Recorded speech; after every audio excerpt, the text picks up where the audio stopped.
Hello and welcome to PWD Allies Christmas Telethon. Today is going to be a wonderful day. So if you want to jump on to the donation train, join us. And we are now live. So let's let the party begin. And we should say, Brent, it's the last live stream PWD Allies live stream event till after Christmas. Yep, definitely. This is the last live broadcast until after 2024's Christmas, before and after. So this is the before event, and if you want to jump on, come on.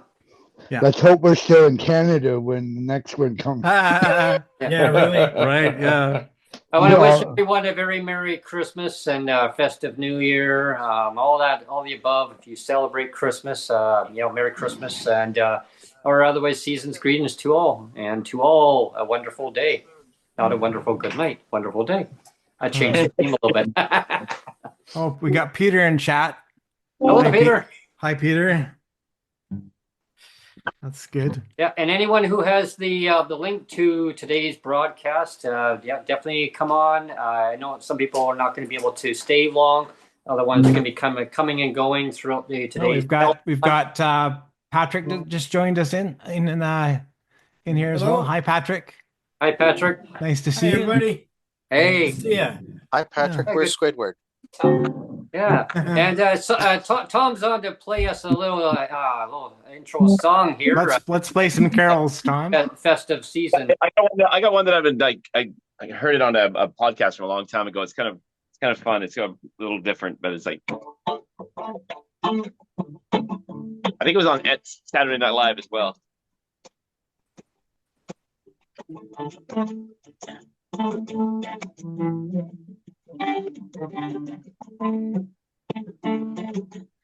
I don't care what the neighbors say. Christmas time is here. Oh, I've heard that before. Yeah. Don't care what anyone says. Christmas is full of cheer. All I know is Santa's sleigh is making its way to the USA. I wish it was Christmas today. I wish it was Christmas today. Hey, I wish it was Christmas today. It was Christmas today. Oh, I know Santa Claus don't care. Breaking or applying law. I wish it was. Wish it was. There we go. I love that one. I remember that from Saturday Night Live. Yeah. I was scrolling through YouTube trying to find something funny for a bunch of people, and I came across Dennis Leary's "Life's Gonna Suck When You Grow Up."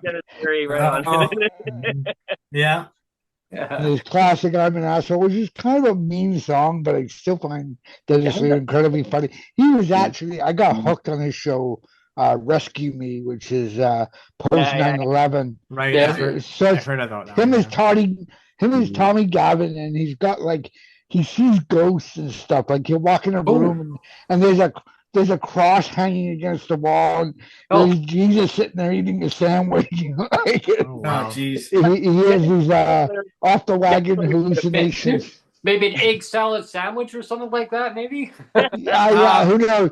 It's got Mary sitting in a rocker just by the window, and then it's got Jesus sitting at his what do you call it, pub table thing, kitchen bar, breakfast bar thing.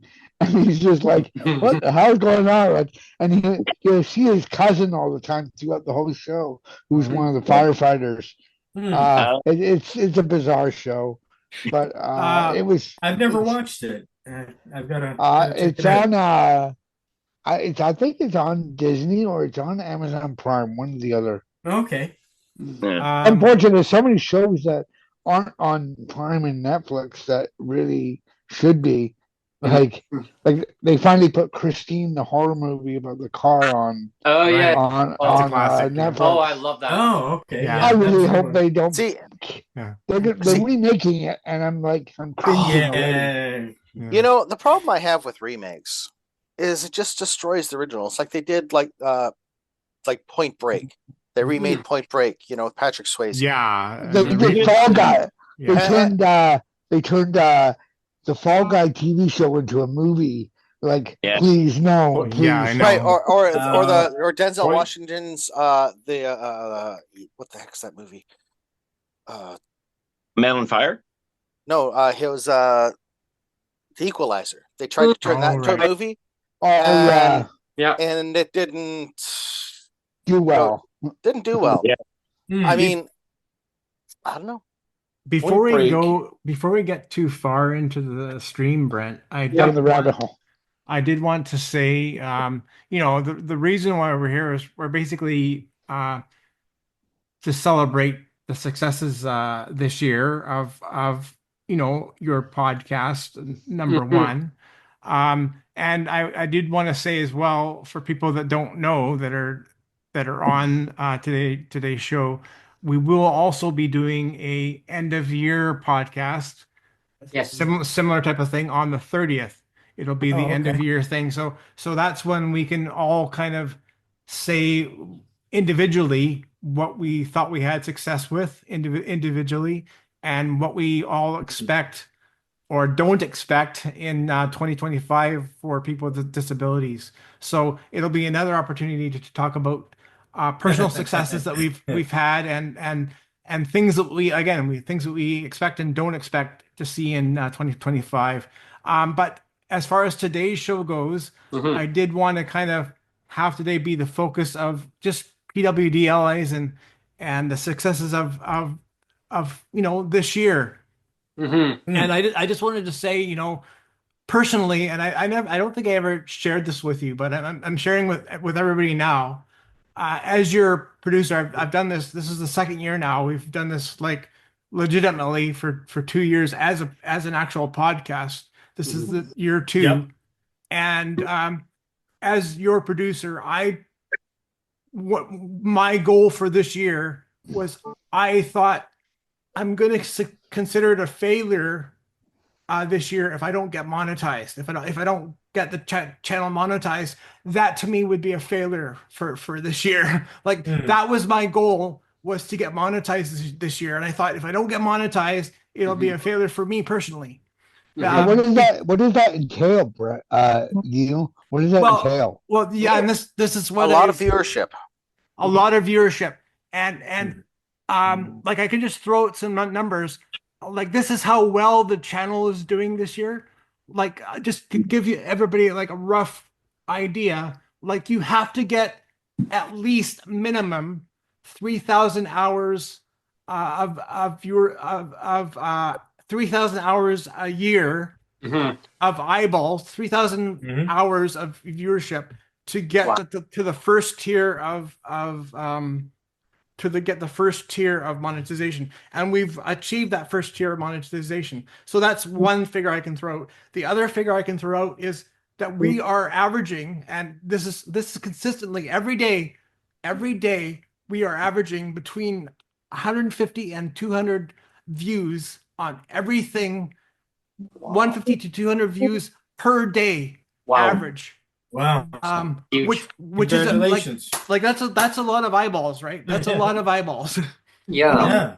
The average. Now, does it count the because I'm looking at doing a podcast, though it'll probably be an audio based one called Radio Chaos. Does it count as someone who pulls the video up just to look at what it is, or does it mean that they watched it? That they watched it. I think of you, it has to be at least 30 seconds. If it's not 30 seconds, I believe that's right. If it's not at least 30 seconds, it doesn't count as a view. That's been the problem for Canadians who are on the TikTok platform for getting monetized or to get financially compensated, is that people just scroll through, they'll watch 2 seconds and then they'll go to the next one. So it's really it's really difficult to get monetized. And so, like I said, that was my goal this year, because that's really exciting though. Yeah, because I mean, like when you first reached out to me, like we'll go back into the way back machine. Yeah. When this used to be on Twitter Spaces, and you had like your Twitter Spaces would go to five or 6 hours, you know. But But even back then, Yeah. when you came to me with the idea, I have an idea, Neil. Like I knew your idea from the beginning was I want to do a talk show. Yeah. So even back in the day of when it was Twitter Spaces, it never really was a talk show because talk shows don't go for 5 or 6 hours.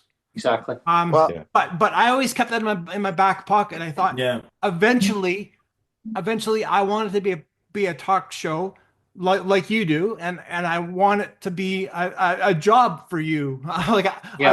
I want this to turn into like a real job where we both get paid. I mean that's the plan, right? Mhm. Interestingly enough, I'm looking at the YouTube page right now, Yeah. and the full episodes don't get as many views, but the shorts are where The shorts you get a lot. are Yeah. getting really Yeah. successful. And I think Yeah. this is the thing that I've sort of been realized through a lot of different things that I've taken, and that the shorts are the key to promote the larger videos. Yeah. And you can be really the way Mhm. podcasts are growing is by having those shorts on the different platforms, having it on Instagram, Yeah. TikTok until Yeah. January 6th when it will disappear from the States, Mhm. and LinkedIn as well as another Yeah. place. Like Threads as well. they are really successful at getting more subscribers.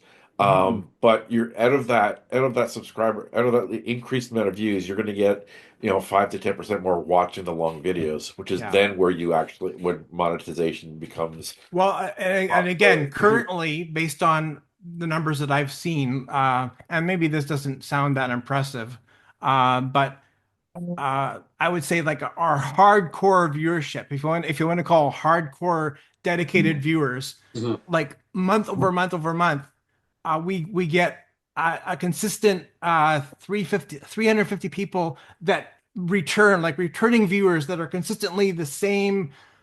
You can tell it's the same amount of like 300 to 400 people are coming back every month Mhm. consistently. So that's we kind of have a hardcore viewership of Your say base. 350 to 400 people always come back, which is really cool. Yeah. There's the base. Keeps Yeah. growing. Yeah. So so I mean, yeah, the other go. thing with Hey, Neil. the other thing with podcasts that I've noticed is if you are like between 40 minutes to an hour, you're perfect. But once Yeah. you go past an hour and you start to hit the 2 hour mark, No, then you exactly. lose viewership. yeah, But exactly. the big weird thing drop-off. is, right? But the weird thing is if you're going to 3 hours, then you're changing also your demographics of viewership because Right. one of the things that I've noticed is I listen to these big podcasters where they Mhm. realize that they had to go either to 1 hour or 3 hours to get the views. Yeah. Anything in between that didn't work. For I some don't want weird to. I reason. don't want to go to 3 hours, Brent. Neither No. do I. No, no, thank you, Brent. No, thank you. And Yeah, 1 hour Neil, is have perfect. you Been there, done that have you one. looked into the Canada Media Fund? I have not. Yeah, maybe you could. I have Maybe. I have somebody who recommended that to me the other day because I'm looking at doing something to do with the RDSP for people. Yeah, with could you send that disabilities to me later, Patrick? Yeah. Yes, send it to me Yeah. later by email, and There's I'll a- take a. Mhm. So everyone that's tuning in today, we're actually doing the PWD Allies Christmas Telethon. Yeah. A couple people asked me, what is it about? So what we're doing is we're doing a fundraiser for persons with disabilities across Canada, across our beautiful country. We're raising funds. It can range anywhere, whatever you can afford, $2, $5, $10.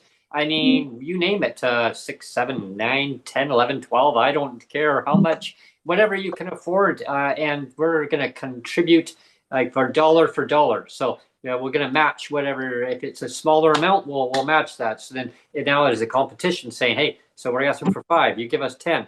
And we'll see if we can get this tallied up really fast. And then we're going to have a great time celebrating the success of the PWD Allies podcast throughout this whole session. And on the 30th, we'll be having another get together. But for people that are less fortunate across our country, it's our way of giving back to people with disabilities. And this is not anything about any political party. but they're not helping people with disabilities. So this is our way of actually helping them. Yeah, I did want to step in as your producer Yes. again, Brent, just for because this is basically we've been monetized for about a month or so. I kind of forget now. Mhm. But I haven't really advertised it. I kind of put it a couple times in the community page. I said, Mhm. "Hey, I'm monetized," but this is kind of the first stream officially that I'm actually saying anything about it or that you're saying anything Yeah. about it. And so I did want to kind of say how the whole thing works. Yeah. If you look into the chat window, Mhm. everybody can see the chat window. Yeah. If you look down below, you'll see a big dollar bill there. You'll actually see a dollar bill. You're right beside So the emoji there. Right yeah, beside. right beside the happy face emoji Yeah. in the chat box, The right hand side. you'll see a That's dollar on you. bill. That's on YouTube, right? That's That's on YouTube. So Okay. if you actually go to YouTube and look in the chat box, there's actually a dollar bill there. And if you hit the dollar bill, that's the opportunity to say, hey, I want to kick in like $2, $3. And then it's funny you mention that because I used to watch a car show set in Laval, Quebec, and it's called Nick's Garage, and he's an old hot rod guy that does some model rest mods, but he tries to keep the classics in Ontario um, pretty much running. Or he just did a black 1970 Dodge Charger that was basically Swiss cheese when it came in from being it was owned by a veteran. Mm. And I mean, this thing was bad by even best standards. This was bad, and they sent it to a body shop. But during the live chats, when Nick goes live, when one of his guys monetizes it, like if depending on the amount, if you put an increased amount, you tend to get more characters exactly, per exactly. right. So it's like some guys were like, I'm out of this. Like And that I submit like $5 here and there, yeah, right? and Because but like some guys are like donating like $50. Like I'm like, yeah. Wow. okay. And that's what this is called. It's called super chat. So Okay. that the dollar bill that you see in chat is if you donate anything, on whether it's $2, $3, it's called a super chat, and your name will light up and say, "Hey, I donated $3." And again, the nice thing about the way YouTube does it is, I mean, everybody is aware of the what do you call it? The interact. You know, when you Oh, want to Interact e-transfer. yeah, e-transfers. Like when Yeah. you Oh, want to there's say, PayPal and there's oh, Interact. PayPal and e-transfer is the same, right? Yeah. You have to supply an email address, and I know there's a lot of people that hate supplying an email address. They're Oh like, yeah. well, Yeah. they go like e-transfer is like convenient, but they say I hate Get providing my email address. personal email. Yeah. It's like a personal Yeah. violation or something. So a lot of people hate doing PayPal and they hate doing e-transfers, and I can understand that if you're very private, you don't want to do it. Yeah. Oh, we just got a donation from Autistic Oh, Rambler, Oh. Maddie Devers. There you go, $2 Hey. from Maddie. There you go, our first one. There we are. We got the Yeah, donation train. somebody has to break the ice, you We know. got the donation Thank train you. running now.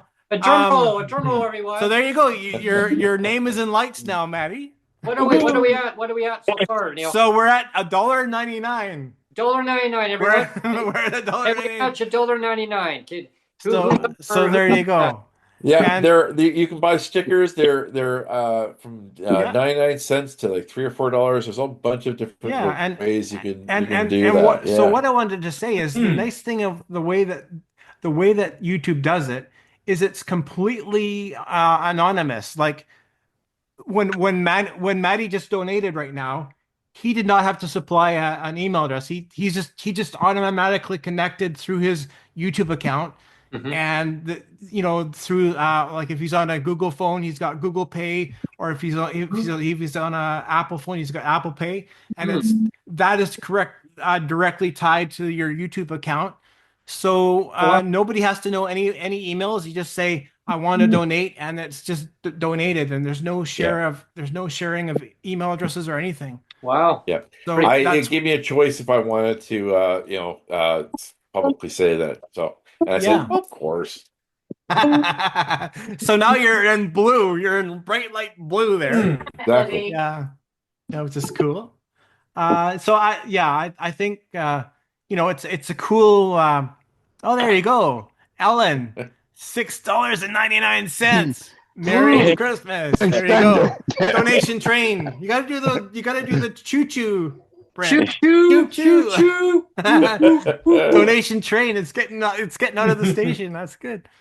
Yeah, Oh, and See, the other thing you can do is you can also get yourself a buy me a coffee option. well, Yeah, this is yeah. this is based. I have to buy me coffee. I'm telling you, I'm not. There's not a lot of coffee in the pot. Yeah. Well, Well, and I do have to say, I mean, everybody knows this. Everybody knows this. The majority of our viewership is people that are living in legislative poverty. We're aware of that, right? We are keenly aware of that. I'm keenly aware of that. You're keenly aware of that, Brent. Yep. Like the majority of our viewership is people living in legislative poverty. So of course, we're assuming a lot of people can't donate, and we get it. yeah. So but there's also a segment of our viewership that is more well off. Like maybe at some point we're gonna get the eyeballs of Michael Bublé on the show, and maybe he's gonna say, "Hey, I finally tuning into PWLAs, and I really want to support what they're doing." And he's gonna say, "Here's a fiver for you guys," or whatever, right? Yeah, exactly. You know, What are we at now, Neil? Nice. well, I don't know. Does it give a running total? Any other I don't know how. I have no idea how it works actually. This is the first time Maybe I've done this. So analytics on the back end.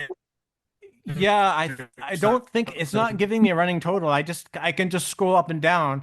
So right now we've got two donations. We've got one for about $2 and one for $7. So right now we're at $9. Oh, 1 for 7? Well, that was from Ellen just now. Oh, yeah. Ellen donated the 7, and we've got one from Maddie for 2. And yeah. And I did want to mention as well, if everybody looks at the video, beside my picture below the video stream, you'll see a join button, and the join button is for anybody that wants to contribute like a monthly amount. And again, that's entirely There's probably a voluntary. subscription. There's probably Well- you could also look at what was it called that people get, and then they let people post their content a day earlier, and I can't Patreon. You can look at Patreon. Well, I tried Patreon, and it didn't really work for me. We tried it for a while, then nobody donated to us. So, we've got Brent Frain is going crazy, $6.99 and then $1.49 Oh, from Brent. So- who's Brent Frain anyway? Well, can I jump in? Yeah, who's this Yeah. white guy? Okay. Now here's the thing with membership is what you can do with membership is you can have membership only podcasts, right? You can, Right? yes. Once the membership rises up, and you Yeah. can have membership only clips or membership only things that are related, Exactly. just for the members that are subscribing. Yeah. Now, this could be a benefit, to go and enhance the program to go and get people to want to sign up to be a membership, and you can set the price to be whatever you want for exactly. membership. Yeah. And that's the beautiful thing is you can go and say, Yeah. well, we don't want it to be like $12.99. We'll say, well, let's give a little $4.99, right? A month. Just enough to go and say, hey, we're asking for some, but we're not going to go and break the bank. exactly. Yeah. And it maybe you'll go and help those that are, have just enough, but say, yeah, I want to help, but don't have enough to go, Well, it's funny that you mentioned that, MJ, because if you hit the join, can you see the join button on your phone? I don't know if you can. There's a join button. Can you see it? Now, if you hit join, you're not going to join right away. But if you hit the join button, it'll actually, there's 4 tiers of membership. And if you hit the join, you'll see the 4 tiers. The first tier is called the Timbit. And the Timbit is, what is it? It's $2.99 a month. And that's the Timbit level. And then the next level I think it's $4.99. Is that right, Brent? I think it's Yeah. $4.99. Yeah. Then the next level is $4.99, and that's the apple fritter level. And then we have the third level is the double, Yep. and I believe that's $11.99 if I'm not mistaken. I think that the double is $11.99. Double. And then we have a fourth level, and this is where I had fun with it. The fourth level, I believe, is like $30 a month, and that's called the Buble. The Buble bits. So the very highest level of donation for the month is $30, and that's called the Buble. And of course, we assume that not very many people can afford that. Yeah. We know that, but so that's why I labeled it Buble for the VIPs that want to Michael Bublé, if you're watching this live, come on to the show and throw in a couple bucks. So again, the four levels are Timbit. So you got the Timbit at $3. You've got the apple fritter at $5. You've got the double at $12, and you've got the Buble at $30. I think it's $30. I would argue that your apple fritter is probably genuinely tastes better than it does. Natural apple fritter. Yeah. I don't know. Last time I was at McDonald's at Tim Hortons, their coffee had the distinct taste of Fibercino. Oh like wow. someone was in the back there with someone was in the back there pouring coffee on the rug and bringing the rug out into a cup. Can we have another song, Tom? Sure, Tom. Can we have another song from Tom here? Okay, I'm on this one anyway, so. No crib for the little Lord Jesus laid down his sweet head. Stars in the sky, they looked down where he lay. The little Lord Jesus asleep on the hay. Just quietly doing stuff in the background here. I'm on the YouTube page. Yeah. I'm on the YouTube page, and I see a mustache here for $1.50. Is that the same thing? That's from Brent. Yeah. Yeah. Brent donated that. It was $1.49, so he got to. Did you get to pick a sticker? I did. Yeah. Yeah. See, I don't really know how that works necessarily. I didn't either. I was just fiddling around. Yeah. I was like, well, what does this do? Well, so this is all new to me too. But I have got. So I was able to pick my own stickers. I did a couple that I picked my own, but then I didn't know what other stickers were available. Yeah. Yeah, I just kind of fiddle around with it, and I was like, okay. Yeah. And then you just, on your phone, it'll just say to authorize it. You just double click it, and boom, and it sends it off. And again, like once we're done on the podcast, once we're done on the telethon, after this is done in 2 hours or so, people can still go back on the video, and at the bottom of the video, there'll still be a button to press. You can do join on the left-hand side, or you can do super thanks. You can do a super like or super thanks and donate after the fact. So, I mean, people can donate now during the live chat, which we're doing right now, or you can donate after the fact. So, And anyone that has the link that I sent out yesterday, and there was a couple today, this morning. Definitely, if you want to drop by, say hi, but you can't stick around. I mean, don't feel obligated. If you can't stick around, if you want to come by and say hi, and you feel that you can donate to help the cause for our telethon, awesome, right? And if you want to match a competition, they say someone that they're saying I'm going to contribute $2, and the other friend says, hey, I'm gonna double that. I'm gonna double that up here. So we'll do a little competition there and see how that works. Just to let you know, Neil, I invited Bree Taylor to come on to the show. I'm not sure if she'll make it on today. Biff Naked, I invited her to come too. Paul Doroshenko, I asked him to come on. Kyla Lee. There's a whole bunch of people, so we'll see who shows up today. I asked I asked Michael Bublé and he said no. Oh, So, but I still put his picture on the thumbnail. I still put his picture on the thumbnail. without you. Yeah. Hey, Gary, Boston. We have another donation from disabled investor 149. I'm not sure who that is, Oh, but again, thank you. that's kind of the beauty of it. It's anonymous in a sense, Well, but it's always disabled it's whoever's investor. handle. Yeah, it's What? whoever's handle is Yeah, on. it's a handle. Yeah, exactly. But Yeah, you can go under So- it. Yes, handle. So it. I have a question. yeah. Sure. What were the successes this year?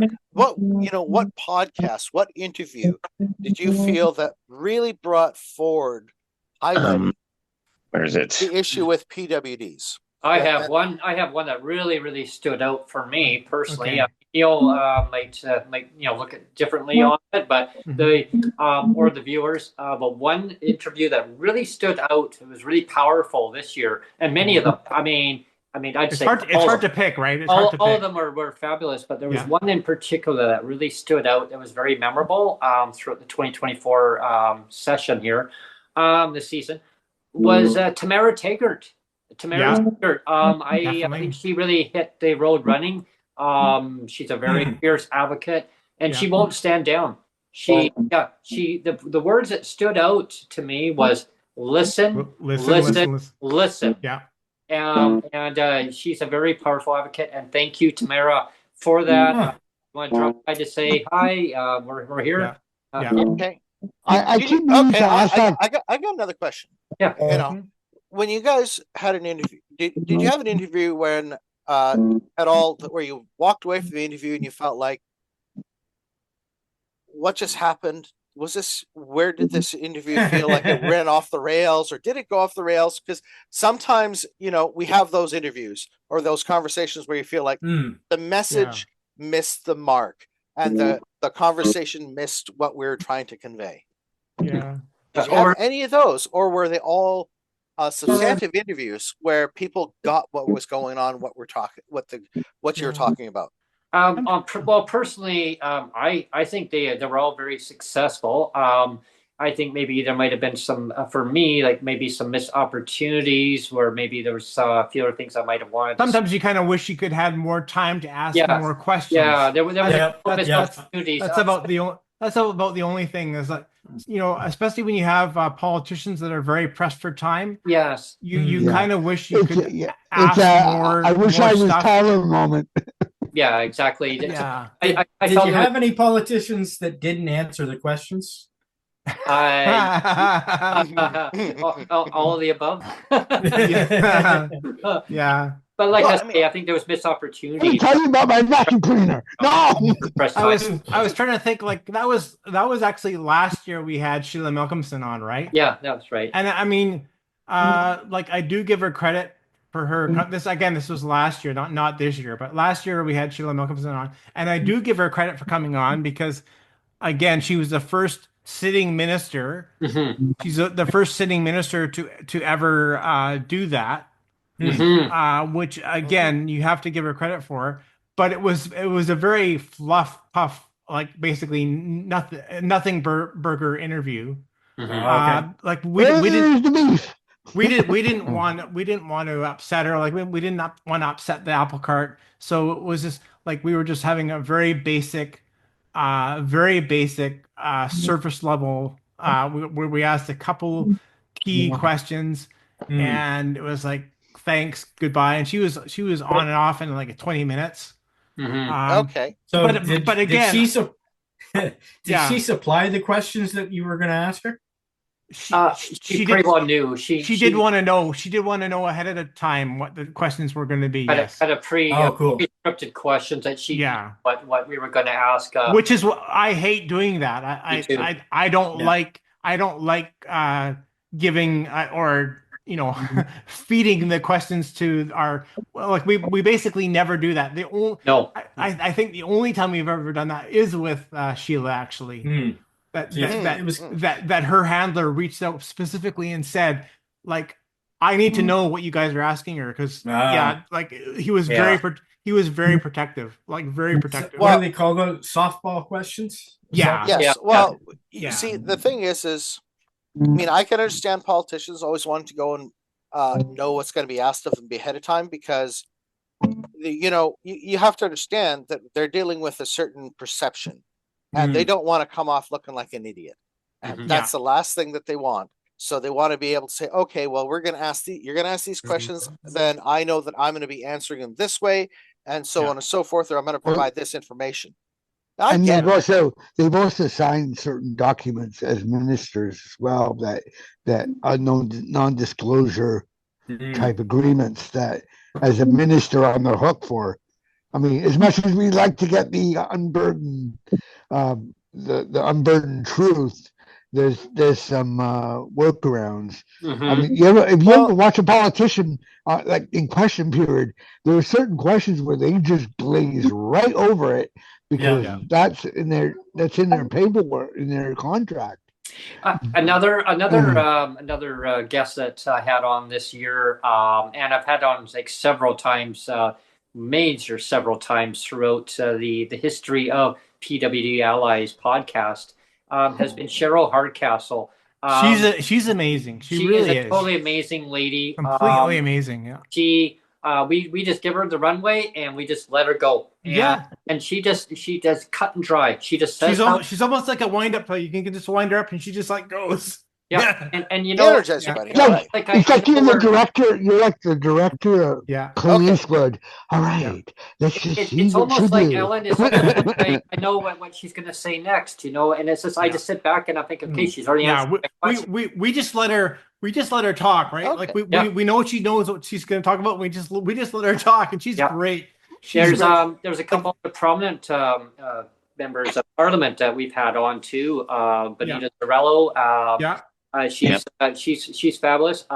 It was very awkward. We just had Mike on, which is great. Mike Morris and I was actually really impressed by his even when you guys brought up the container and the tiny home, he didn't shy away from it. No. I was a little worried that he might go, those are good ideas and glaze over it, but he didn't. Yeah, he spent a lot of time on it. Because he knows that though tiny homes aren't really appropriate for every dynamic situation. For accessibility wise, for every like there should be tiny home communities all over on Canada, really. But I mean, we're glad for what we've got, right? It's just some of them are very, very basic, and then there are others that are more tiny home community. Well, one thing that I found too in that interview, just since we're talking about Mike Morris, is I had to be very careful when it came to the homeless population, right? Because every individual has their own unique situations and what they're going through, and so I was really careful and very candid on walking on thin ice. You know what I mean? Because like in Victoria, British Columbia, we have a huge homeless problem, like downtown. At nighttime, I don't even like. For me, I'm not like they're. I mean, they're just people, right? And I'm not scared of people, but the frame of mind that the individuals. I was able to walk around downtown Kingston with my camera without getting bothered at all. That being said, the homeless encampments were down Montreal Street, which is a good 45-minute walk from the downtown core. So yes, there were people sleeping in doorways here and there, and there were people hanging out outside the McDonald's. But generally, I wouldn't do that here. No, I wouldn't walk around with my camera, even if nobody approached me. I was just like, no. The problem that I have with the politicians on local governments, meaning your the city councils, is of course they all the governments every level have to be on the same page, right? Unfortunately, there's not connecting the dots and getting the people the housing, the supports that they need. And in Victoria, what they do, Ellen, what they do is they push them on. The provinces have dumped. And push them on, right? Yeah. There was 6 to 8 people. There was 6 to 8 people that had passed away in 1 week. When I heard on the report of the news, I thought, wow, that's sad. And they could have been helped and housed. But we have 5 parks in Victoria. Tom knows about this. There was five. Yeah. There's five Gotta- parks, and so the people that need that supports are the closest to the area that they need it. So the other three parks are further out. So what do? They close out the two of the parks that they have access to and push them further away. Well, then they wonder why there's chaos in the cities. Yeah. Well, One the of the problem things is that that, especially in Ontario, the provinces have downloaded to the municipalities. Yeah. Well, Can we it's get? actually Yeah. Sorry. it's I was actually gonna- it's yeah. it's Maddie's wants to speak as well. Yeah. I'm going to quickly go and say it's been downloaded over the past 25 years from the federal system down to the provincial system, and now the provincial system is downloading into the municipalities and regional districts and our counties, and there's no funding. Instead of them going and downloading with funding, there's no funding. They just keep cutting the funding and adding it to their pet projects and sending it overseas or sending it here or there, or grifting it for their friends, their corporate friends. You know, so we got hundreds of billions of dollars that could be helping people. Yeah, that is being. It's been millions of dollars basically to try to figure out what the problem is, rather than actually taking care of the problem. We don't need more research. We don't need more research studies. We need the actual solutions. Yeah. Go ahead, Maddie. Go ahead, Maddie. So one of the things that I've realized is that the biggest challenge we have as people with disabilities is attitude.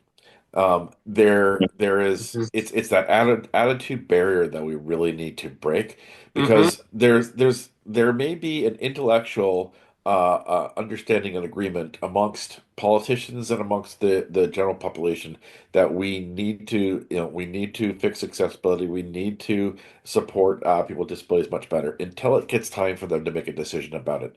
Because you see where where you put your money is where your priorities are. And so all of the talking that may be done doesn't make a damn difference if you're not putting your your checkbook with it. And that could be whether businesses, when they're starting up, whether they decide to, build accessibility into their planning. It could be, the counties, the cities, the provinces, and the federal government in terms of what it decides to do. And I think that's the biggest thing that we need to shift. We need to share people the stories of how things are affecting us, but we have to find a way of getting that attitude shift from I think into I'll do. Well, that's very true. And one of the things I've noticed too is the comment stream. Like, I'm on a Belleville, which is the city I'm living in, neighbor, and there was someone had posted about 8 photos of the unhoused in Belleville. And the remarks were some very compassionate and some on the opposite end of that. Like, they want to be there, and all they're going to do is take my donation and use it for heroin or whatever. And the ignorance and I was actually surprised. Most of the men were the more passionate, compassionate ones, and a lot of the ones that were really nasty were coming from chicks. I'm not saying all of them were chicks. It was a 50-50, but more of the they deserve what they get. We're not from the guys. Alan, do you think that the attitudes are getting a little more stretched with challenges going out to everybody? I mean, Doug finances are tight for Doug Ford has villainized the homeless situation and the drug population, which is ironic because his brother was a crack addict, and the family's been plagued with alcoholism throughout the Ford family. But he's made it so the people that we've got is the interior middle class versus lower class hate on, and now that you've got people that do own homes or rent nice property going, we don't want to see these people in encampments. Get them out of our view, right?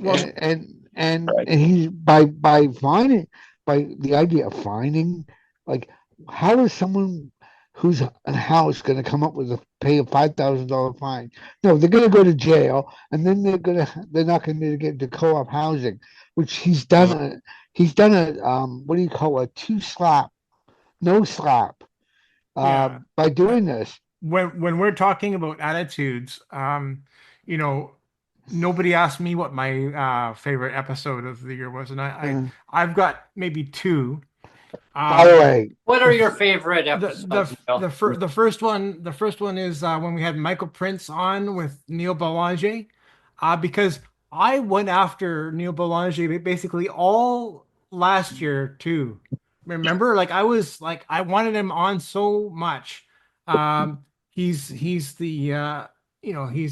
the CEO of BC Ans in BC here, and whenever he like I'm not even on Twitter anymore, but whenever he was on Twitter, whenever he'd say anything, you know, he like the things that he would say just make so much sense, right? Mm-hmm. And so that's why I wanted him so badly on the show, and to get them both on, to get Michael Prince and Neil Belanger both on to talk about the CDB and what a train wreck that is. That was like it was a really amazing interview because again, you saw here's two very prominent people that what do you want to say, like Neil or sorry Michael Prince is basically he's almost like a think tank kind of a person, right? Oh yes, Very cerebral kind of person. So he's wonderful.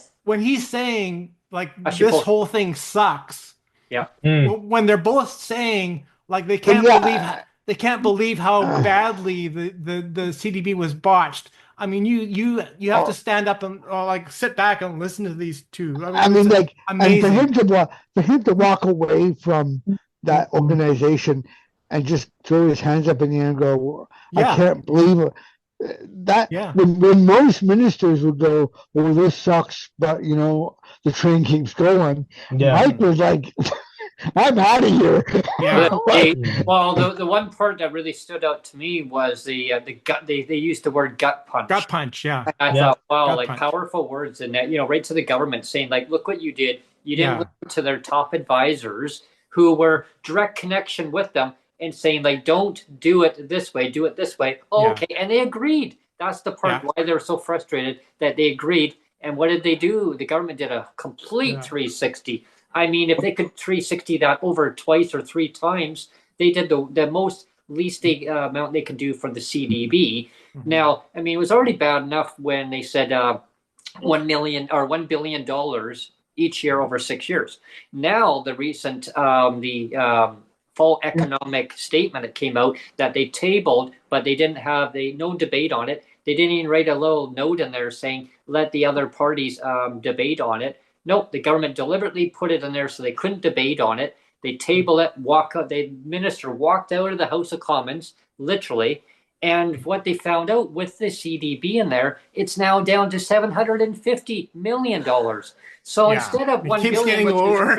is so Well, eventually I can see where it's and going to go. what happens? What happens if this parliament is kibosh? It'll still stay in place because Yeah. it is written Yeah. into law. But So it has the conservatives actually we've had our organization has had some chats with Pierre Levin and some of the other conservative MPs. They're fully behind this. They're actually in favor of it being a higher amount. Politics in this country is a really weird place for It's a train us. wreck. Like, It's a train wreck. it's like Well, there is I can work on with anybody, but certain things from certain parties at certain times are just absolutely aggravating. I mean, the conservatives are the fathers of the RDSP, right? Which is a significant thing that supports folks with disability. I think that the I there's hope with it, but if there's other aspects of the conservative platform that I'm just absolutely not over that would affect me personally and my family quite deeply. But in this particular area, as well as their support for the autism, the National Autism Strategy, and other things that are being worked on with other disability groups, like they are actually more proactive in government with disability than the liberals who just like to talk about talking. Yeah, lip service. Let's do another survey Yeah. about the previous survey that we did previously about the Exactly. survey that we did Yeah. before. talk about the survey to go and Well, you know what I'm Yeah. saying, man. I'd It's rather them put something out and then fix it, rather than wait to put something out that I just wanted completely misses the mark. Yeah, and I just wanted to say that now that Brent has brought out his hat, I think that's worth at least $2 right there. Yeah. So Well, to take it off or leave it on. I put out a challenge that's worth $2 right there, Brent. well, Hey, see, Tom, can we get a Steve Miller song? Oh, yeah. I mean, one of the things is like I'm a very libertarian thinker when it comes to solving the problems. I just want less government. I just want Don't get us canceled, Brent, with the Oh, no. the songs. it's like this is where I'm at. It's like just give us the money, get out of the way, Yeah. stop making our lives a living hell, and stop harassing us over stupid shit. Yeah. Leave us alone, right? Just let us try to build our lives. Yeah. And this is the thing is at every turn, it's like Whoville. when I first came on, we were talking about DERB, we were talking about then the Durbin. disability benefit and so on and so on. And at every turn, we see the government finding ways to kibosh helping people that are disabled and or seniors that are also disabled at the same Part that time. really, really bothers me is when, MJ, when seniors that are disabled, but the government says, "Oh, well, you're disabled. Your disability just disappears, and you turn 65." That's Yeah. it, and I know. Yeah, It's, the ableist gaslighting level of fuckery, pardon my French. actually, basically, we nationalized It's just fuckery. we didn't nationalize Petro-Canada. We privatized it, but we kept all the gaslighting so that we could focus you're on absolutely us. right about the gaslighting that they do is staggering. Yeah. Go ahead, Patrick. All I want for Christmas is the ability to go from any province to any province and get the same kind of disability support. Oh, Am I exactly. wrong? And that's what I'm working on with the Oh, idea for Tom. UABI. Like a citizen. Yeah. Like freedom of mobility would be nice. yes, I'm just tipped that as like it's great that I can earn $1,000 as a recipient on ODSP. Yeah, that is nice. But as soon as I go over that 1,000, and I mean by $1, you're taking 75 cents of it. Well, you know what? And I look around and I'm going, well. Then you wonder why people on disability aren't trying to get ahead when you go and sit there and say, "Hey, keep walking forward. We're going to start hammering your feet." Yes. That's essentially it, right? I don't know how it is where you guys are, but here I'm noticing that even if I wanted to apply for a job, which I do, and I do apply for jobs, I can't get them because the temporary foreign workers are generally being hired for a lot of the entry level sort of customer service jobs that I would have qualified for. Exactly. And this is the thing is now we're being stuck. Nothing against people who are coming here. It's just you know what I mean. Well, that's exactly what's happening out here too. There's a lot of even small businesses shutting down because they're taxed to the hilt, and there's a lot of theft going on by basically businesses getting ransacked. I mean, and what is the root of the problem? Poverty, right? Well, it's always the root. I just wanted to hop on what Patrick was saying about freedom of movement, because I don't know if you saw one of the last podcasts that we did, Patrick, but one of the last podcasts we did was called Ghosts of Christmas Past. Oh, yes. And the whole show was about the origins of systemic discrimination. Because we all know systemic discrimination exists for people with disabilities. Yeah, I don't even. You know what, Brent? I don't even mention that I have a disability anymore. When they interview, they're not supposed to ask me, but I've been asked by employers, "What is your current state, revenue, or what do you live on?" And I'm like, I'm a self-employed photographer. I don't even mention the disability. Until I get in there, until they hire me, I'll be like, I don't know if you have any accommodation, but I do have a minor disability, because then they can't fire me, or they're in for a lawsuit, right? Yeah. But I do not mention, I'm on ODSP, because I might as well say, hi, I have leprosy. It's bad. It's bad. Yeah, it is bad. So play us another song, Tom. And then we're going to do a drum roll here. So anyone tuning in right now, if you want to throw in a couple bucks. Are you going to ask me to total up the? I don't know if I we'll can. go the grand total here first before Tom starts. See if I can. Hey, we want a drum roll here, Tom. We've got 3. Let's see if I can do fast math. We've got 3, 7, 10. What do we got? 17, $19 so far. $19. Grand total $19. That's one large at Starbucks, right? There you go. There we go.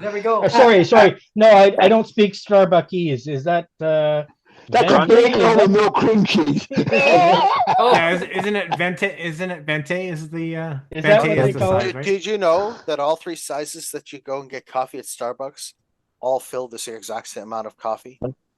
No way. Oh, Are you serious? really? Check into it. I've actually watched a guy go and do it with 3 coffee cups, and he went and got the small, the medium, and the large. And I was like, if that's for real, then you're being. Then that's. I gotta be honest. You know, I don't know about that. I gotta be honest. I don't like the taste of their coffee, anyways. Neither do I. I actually. McDonald's is my favorite. Yeah, coffee. I drink is Italian. So there is one that will never sponsor us now, Brent. Starbucks. Yeah, Sorry, we've just lost a sponsor, a potential sponsor, Brent. No Starbucks. Well, you know what? Let me backpedal a little bit here because I know that Starbucks hires people and gives them health benefits. So you know that's one good thing about them. Yeah. Well, I realized that McDonald's was the old Tim Hortons, and I was like, "Hook me up. Do you have the IV drip size?" No, yes. Well, see, one of the things when it comes to being disabled is when you start talking about have a conversation about fixing the benefit programs. The first thing a lot of these people do, and I'm going to say this outright, boomers. I've noticed this about the boomer generation is they're generation that's basically what's in it for me. And if you're costing me money, then you're the problem, right? And it's like, well, like I didn't become. It wasn't my choice to become disabled. Things happen, right? Well, and that's why I keep saying, it's not going to change until there's significant numbers of boomers that become disabled with age-related disability, and then it's going to be a voting priority. And I don't mean it affects their lives, right? It affects their lives directly. Then they understand. They say, "Oh, I didn't know that." But then once they finally know that, they're in the system, and then they're saying, "Uh-oh." Oh, and they find out, not only am I disabled, but I can't, I don't qualify for Canada Pension Disability or something like that, or I can't get provincial disability because I earn too much on disability in my private pensions. It's like the reality hits hard when you become disabled. And one of the things that I've been trying to figure out is a medium number or a median number. I mean, I was, when I started working on the idea of universally available basic income, I started at $2,000. Then I started to realize that $2,000 wasn't enough. Well, that was good like 4 years ago, and I know, and then I had to double it. Then I had to double it when I found out that the single apartment for Ellen lives in Toronto, that a single apartment is $2,500, right, for a single person. That's Toronto. I live in Barrie, which is an hour north of Toronto. Okay. And the apartment that I had, I'm back with my parents now because I can't afford a place. The apartment that I had back in 2015 was $600 a month. Today it's $2,500 for the same little 4 walls. That's crazy. My apartment was when I moved in was $1,260. It went up to $1,291. I did not re-sign my lease. I went month to month, and they told me at ODSP that if I hit the $1,400 mark, which would be the following July, I could actually be at risk of my benefits being put on hold. So that's why I rented a room. I've been on ODSP for like 13, 14 years now, and the amount that we've had to pay for up until last year, I was between $1,250 and $1,370. I'm I'm now paying 1,700 for the last year. It's what you pay doesn't affect your benefits because they all every worker that is in there acknowledges that there is not a single person that can actually properly afford rent on ODSP. So we're using our other benefits or a small bit of income or people lending us money. There's an acknowledgement that the system has absolutely failed us, especially when our shelter amount is And most of the workers $675 a know. month. Yeah. Most And of the the workers know we're doomed, and that's the Right. sad Yeah. So part. there's a lot like There you go. there are regulations and then there's how they interpret them. Yeah. And Mhm. there's nothing that says that your rent can't be higher than what you're given. The reality is there is no there is no stable housing in Ontario that Yeah. Ontario ODSP covers. Not Right. a single one. Anywhere. And the wait list for co-op or Oh, like the wait yeah. list in Belleville for Hastings Market right now is 15 years Yeah. from the Right. time I got in. So I signed up for Hastings, 2023 when I first, and I'm still on the waiting list. And they can 5 years ago, I was homeless, and so I got evicted from the place I was in. So rather than being totally homeless, I rented a burned out old laundromat. It had Mm. had a fire in it, and it hadn't been condemned. It had a hole in the roof, but rather than being homeless, which would cost me my $500 a month at the time shelter allowance, I Mhm. rented that and made that my mailing address. Because if you don't have one, you don't Yeah. get that shelter. Like Yeah. it's And, Right. brutal. and you Right. can't And get this a is what, job without a mailing address. this Yeah. is one of the reasons why when I looked at UABI is I decided that I just wanted to get rid of all the workers. Mhm. I Well, you was don't have to dream too long because that's happening. I know, right. Oh, well, And when and here's the thing is when you simplify the programs and simplify things for us, it gives us a more ability to have more opportunity, Mhm. right? It's like in Mhm. BC, if you're a single person, you can own a home, but you can't have more than $100,000 in assets. You can't go and do this. You can't do this. If you leave the province and you say go on vacation for 3 weeks, you better go and ask permission because they might decide you might want to get rid of your benefits. Or if I say I want to move to Alberta, I got to wait 6 months to go and get benefits in Alberta to get on their program. Then I got to start from scratch, Oh, yeah. all over beginning, Yep. and go through more doctors and more nonsense and paperwork, and then get It's recertified to be disabled again. it's Right? got to be harmonized. The whole system's got to be harmonized. Right. Yeah. You And know, this is Completely reboot. The biggest challenge that we have is our Constitution. The fact that the social services and all of the things that we rely on because we're disabled and access to things and income and whatnot is provincial, and we have 10 technically it's provinces, not. 3 territories, and right now because the federal government has no responsibility in these areas, they can only influence. They can Actually, only they do put have influence. responsibility in these areas.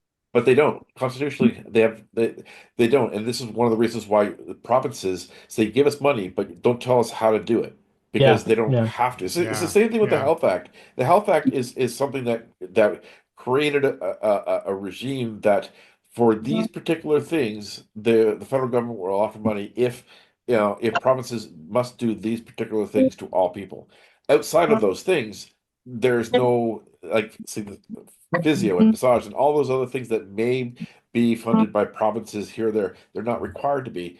It's time and time again. I over the last 5 years as I've been doing advocacy both at provincial and federal levels. I keep hitting this thing that the federal government can only use influence, and it requires. I mean, looking at the way they did childcare, looking at the pharmacy, looking at dental, there are some things that they can do, but it's so much.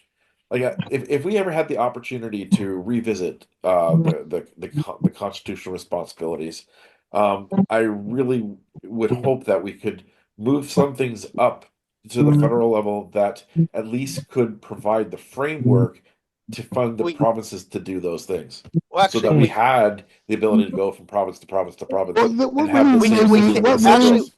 Maddie, we can. It's 94 in the Constitution Act 1867 is 94A, and it's basically old age pensions and supplementary benefits, including survivors and disability benefits irrespective of age, but they can't affect the operation of a provincial program. And my thing is we can go and take all of these current federal benefit programs and add the disability portion to it, and so on, because supplementary benefits is a ambiguous term without a specific meaning, which means you can right? When you so just creative accounting idea. What if we all got tax refunds every month? Well, I thought one way they could have done the CDB, which would have been at least a way of guaranteeing that provinces couldn't touch it, was basically making it an addendum to the GST credit. Yeah. Right. Yeah. Right. If you're disabled, well, you get this much more, and you get it monthly. It would be the simplest, easiest way to do it, because basically, and then it's available to the whole age. There's no age limit on it. And there's all of the agreements already with all the provinces that it will be unentrenched. And if I was doing it, you don't have to go and qualify for it by going and doing the disability program or disability paperwork for getting your federal disability. Well, you would still right now. The disability tax credit process is the only way of doing it federally. There's work being done to make it significantly more accessible and a little bit broader in scope. It should be like a driver's license. You get your driver's license; it's valid in all provinces and territories. And in all 48 universal continental states. There needs to be one definition. But federally, what they're looking at federally and what they're looking at provincially are two different sets of things. One is about the daily activities of life, and the other one is about the ability to work. Right. And so your ability to work is, you may have significant disabilities, but you can work. You're not going to get provincial funding. You have significant disabilities, but you can't work. Well, federally, or that you can work federally, you're gonna be eligible. They're completely different realms of disability, and sometimes they intersect, and we can get both. Right, and the part of the problem I find is the fact that if you've qualified for disability at the provincial level, then you have to start over and do it again for the federal level. There's no crossover between the federal and provincial government saying, well, if you qualified over here, we're going to, do you agree to go and transfer your paperwork to the federal government because you've qualified at the provincial level to go and automatically do the disability tax credit, right? Right. This is a level of idiocy that currently exists. Yeah, well, again, it's the different purposes is why we have the issue. So we really need to do is provide the provinces funding to use one definition of disability that's a much broader one. So it takes into account your ability to work as well as your ability to do the activities of daily living. Yeah, more of a universal one where it's the all kind of. With that being said, Tom, play us a tune. And I'm going to say goodbye to you guys. Happy holidays. Merry Christmas. Happy Maddie. Take care. Cheers, Maddie. Cheers. All right. Have a Merry Christmas, Maddie. And we'll get you on in the new year. Absolutely. I'll be ready. Yeah. Cheers. All right, Maddie. Thank you, Maddie, for dropping in. And anyone wanting to jump on to the PWD Allies Christmas Telethon, reach out to us. If you have the link, jump on. We'd love to see you on. And if not, join in the comment section if you want to contribute. If you have the financial means that you want to contribute, $2, $5, whatever it may be, 3, I don't know, 10. Yeah, the funny part was in 2006, I said to my girlfriend at the time, who I'm still very close to, we're super close. I said, and I was working. We were both working. She was a PSW. I was working in a moving company, I think. And I said, the system is rigged. And she thought I was just being a skeptical asshole, for lack of a better word. And she's now a single mom in her 30s. And she's going, David, you were right. It is rigged. And I'm going, wow, duh. Alan, we're gonna tune it over to just for a few moments over to Tom and play us a song, and then we're going to do a drum roll, and we're going to see how is the totals coming along right after Tom. So anyone to tune in, it's time to tune in to us. Jingle bells, jingle rock. Jingle bells swing, jingle bells ring. When Christmas is I'll be fun, right back. jingle hard and begun. Jingle, jingle, jingle bell crack and jingle bell time. Canton and Brenton, Jingle Bell Square. In the frosty air, right, to rock the night away. Jingle bell time, it's swell time. Go riding in a one-horse sleigh. Jingle up, get a horse, pick up your feet. Jingle around the clock. A mix and mingle and a jingle bells meet. That's Jingle Bell, that's Jingle Bell, that's Jingle Bell Rock. Right on. You wanted a total, Brent. The total is the same. There's been no, so it's still $19, I think. So you have to do the choo choo to get the train rolling again. Choo choo. I did want to say again that even after the stream ends, that there'll be the thanks button will be on the video on the near the bottom. You'll see a thanks button with a heart.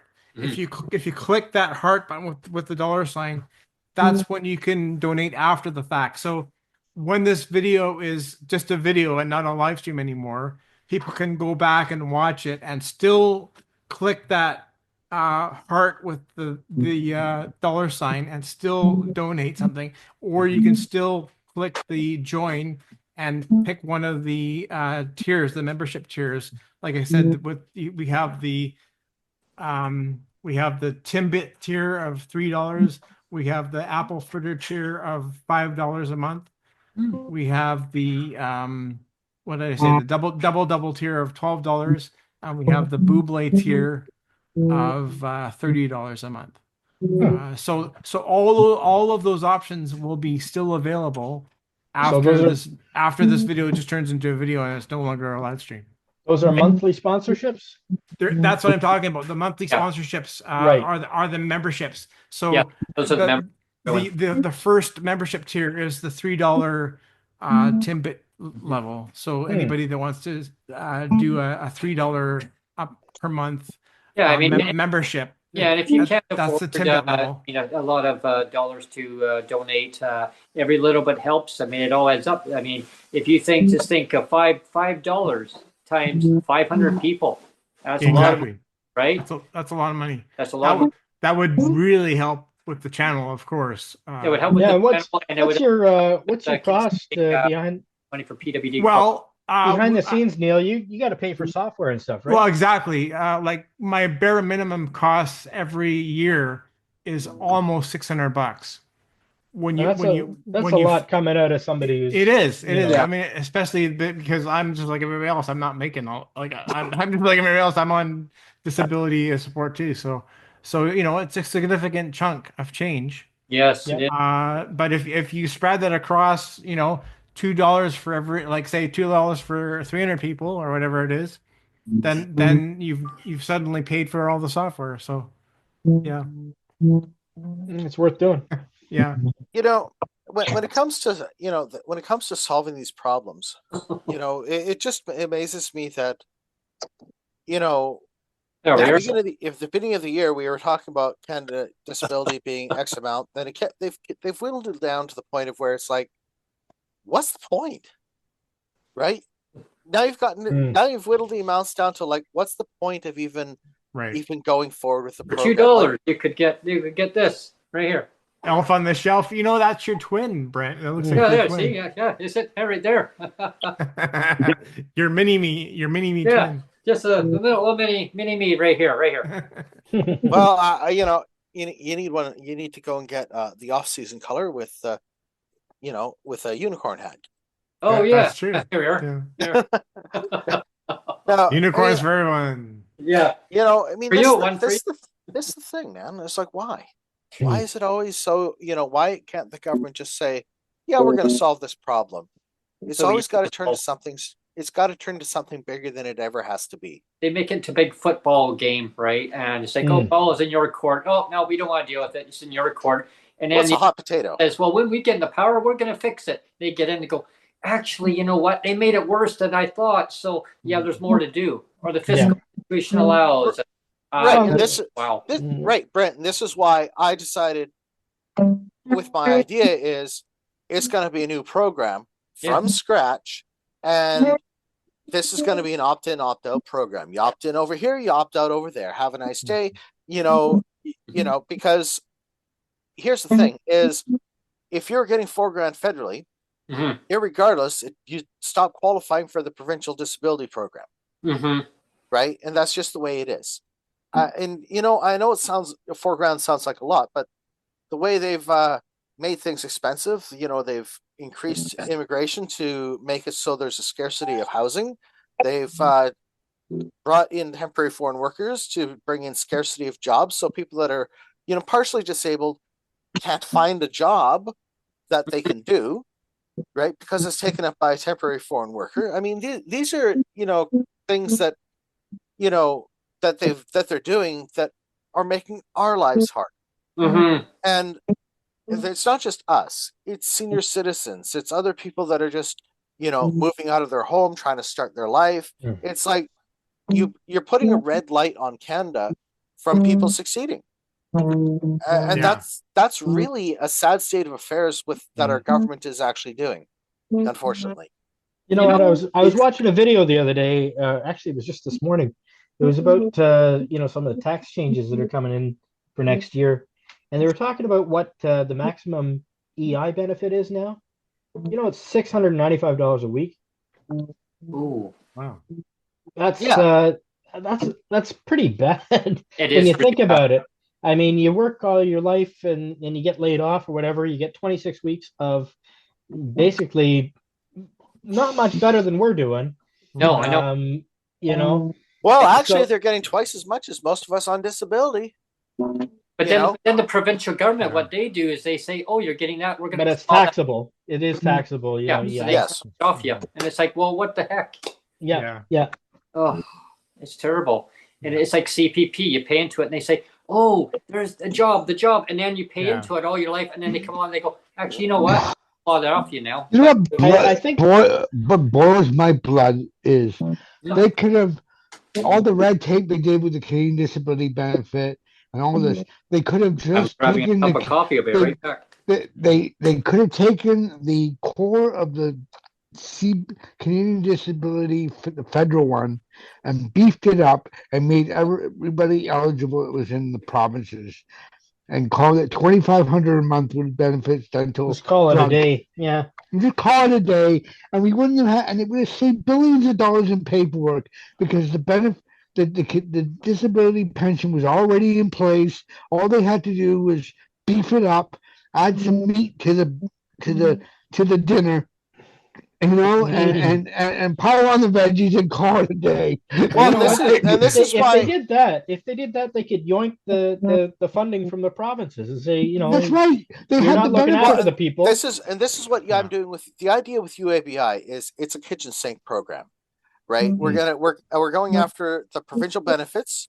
We're gonna go and include student loans into it, federal, provincial, because here's the thing: is when you take a look at student loans, you're putting people in debt for up to 20 years for going and trying to become a better human being. Well, how about we do it like Norway? And there is no tuition? Well, here's the other thing. With $4,000 a month, calculated at, we say we're going to take $500 of that, set it aside to be your post-secondary education fund. That $500 over 18 years is $96,000 without investment. Without increasing the value. That's $96,000. Now, I don't know about you, but that could go a long way to getting somebody at least partially educated or to get their first year in or second year, like if they're doing trades, and getting them out there. Why are we sending people out into this world where they end up behind the 8 ball for 25 to 30 years? We make it so they can't get ahead, they can't buy a house, they can't have a family, they can't go and become a bigger contributor to society. We've created a situation of extracting wealth out of people and keeping people poor. Mm-hmm. Instead of going and actually increasing the wealth of the nation. That's what I'm looking at, is trying to solve the problem. So when you throw the federal programs in, which is, and the provincial programs includes the $10 day daycare as well, we're throwing into this as well. You take all your federal programs, which is CPP, EI, and Canada Pension, you got your GST credits, your student loans, and all the rest of these other federal programs. And then you take all the green funds for all these people that are buying EVs that are making $100,000 a year, that can afford to buy a $60,000 car, then get $10,000 off on our tax dollars. Excuse me. I'm sorry, but we shouldn't be going and giving rich people a discount. I'm sorry, but if you can afford a $50,000 EV, you can afford to pay full price. Yeah. That's where I'm at, right? Yeah. And I'm for the environment. That's me saying, right? I originally started out in the Green Party, and I became libertarian and saying, let's just slash government and make the programs more efficient. I will.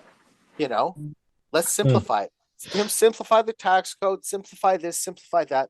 Let's stop wasting our money and making people's lives more difficult than they have to be. And I wonder, honestly, MJ, how long before we don't even have a worker, we just have a chat bot? Well, here's the thing: is if we got rid of all the nonsense, if we said, "Here's $4,000, figure it out," right? Do your own thing. There's no restrictions. You can own a house. You can own a car. You can go and get married. You can have kids. If she's working or not working, she could collect $4,000. If we'd go and say there's $4,000 available for each one of the kids, now all of a sudden people are going to go and start having kids. We start benefiting society by creating the opportunities by getting rid of all the red tape. It's just, they're killing this country with red tape. Get rid of her. I mean, and they're killing, it's even worse. And they're killing people's spirits at the same time. Well, and they're making people decide that maid's the only option because they can't afford to live, and that in itself is, part of my language, absolutely disgusting. Absolutely beyond, and I won't repeat the F word again. But it's just beyond disgusting. Oh, I say the F word often. Well, I try to be as professional as I can, but it's just, when you deliberately keep people poor so they make a choice to say maid instead of of having a life. When our government is forcing this upon people, we have to go and question whether our government, hates its own citizens, right? Yeah. Hey, it's not the first time. I mean, there was only this one group back in 1940 that was saying, "Please come into this lovely room." Oh, by the way, well, exactly, right. But let's not go down that road. Don't mind the spraying hoses. That's nothing. Let's not go down that road. But I'd like to avoid us going society falling and collapsing, and that's what I'm trying to figure out a way through. Is there's so much work that needs to be done to fix this country, and you guys with this program, advocating weekly, talking to people that are in this industry or government employees or MPs or MLAs, getting the word out, saying, "Hey, you guys aren't doing enough." You guys are like one of the spokes in this whole wheel of trying to get them to wake up and saying, "Hey," and this is the cool part. And I think that's the thing is just having the conversations, right? I mean, you can either decide to have the conversations or not, and I think it's really just important to make yourself available to have the conversations because, well, and that's one thing that I've said from day one is to bring the guests to us rather than us go to them. Bring them to us and having an open, honest dialogue conversation, and and hearing their viewpoint. What are they going to do? What are their solutions? Or what are they? Our voices bringing it to either their provincial level or federal level, or having them all work together. And I always say that on every show, like, work together, like, all this tit for tat, you know what I mean? And arguing back and forth, it's like, come on, like, and I know that there's a lot of good MPs or MLAs or MPPs that really mean well. Like, there are maybe some sour grapes. There might be, there's always some sour grapes in the batch, right? That when I say that, where maybe they're, when I say sour grapes, maybe they're just out of touch. They're kind of in their own bubble. They don't get it. They don't have that lived experience. But then there's other ones who really do get it because they have that lived experience, or they're allies to people with disabilities. Because as we know, you're going to get more disabilities as you get older. You're born with a disability. Any time in your life, you can get a disability. And those are the MPs and MLAs and MPPs that do get it. Like they understand. But the problem, what I see, and you're right, Jay, it's like, and Tom, like when we need to have a floor of an income that needs to be there with all the other bureaucratic, pardon my language, bullshit, really, because it's always excuses from politicians of, well, like he said, she said, blaming each government. Oh, your government was in power for X amount of years, and and now like a current government can actually change legislation. Yeah. Now I'll use in BC. I'll use an example, and of course, MJ, you would know, and of course, Neil, we've talked about this on the show, and and Tom, you've seen the reference on it, Bill 7. Bill 7. They make such a big, was just a waste of time, hurrah about this Bill 7. We got to change legislation. Well, it's the legislation that's in there that makes the policy. The policy is there, and it's one line. What did they change? They fiddled around with it, but then they could have easily modernized it and changed it. But they one of the things with like disability I know within BC, because we've all three of us have read the Disability Act. Yeah. And it's like, what, 2-3 pages? Yeah. Right?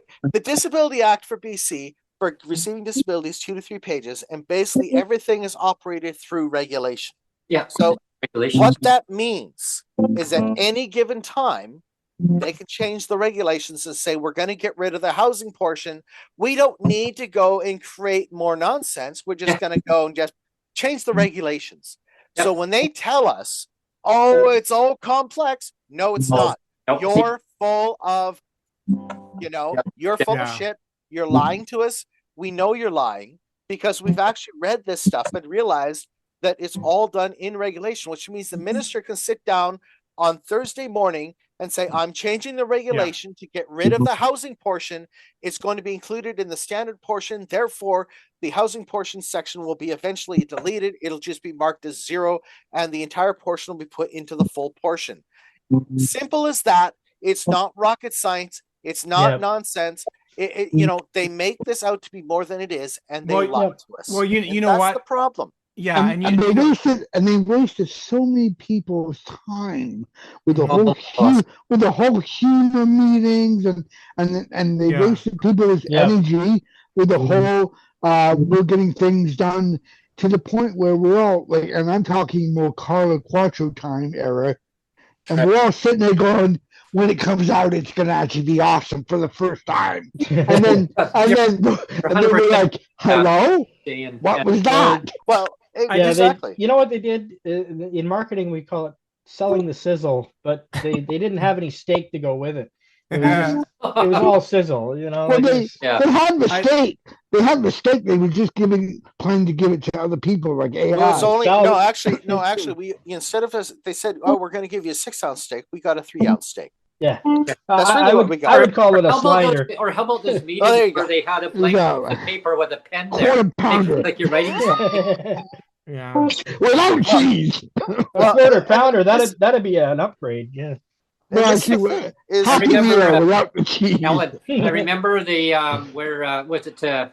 They had Carla Quantrill meeting with ministers of the provinces. It was a blank piece of paper, but a pen make it look like she was taking notes. And then somebody zoomed in there with a blank page. The whole thing was a gong show, right from the get-go. And I kept saying there during the spaces, if they just beefed up the Canadian disability pension, we wouldn't have to just tell us where to sign up, and we'll be on our merry way. And you won't have to create something out of thin air that's going to take 2 of our life years we're not getting back. Well, I think exactly. So I think that's why MP Mike Morris from Kitchener, Ontario, is so flabbergasted, so mad and upset because those regulations that they in Senate that they agreed to, ones that he passed, that it would be automatically going to PWD on provincial level, There was not going to be any of those barriers. It was going to be automatic. They don't need a DTC to qualify. You're on provincial. You're automatically going to get it on the federal. And he figured, hey, it's done. Then all of a sudden, what did they do? They screwed it all up. Here's the thing that's going to really burn me, because I know Doug Ford's going to claw it back, which means Of course he will.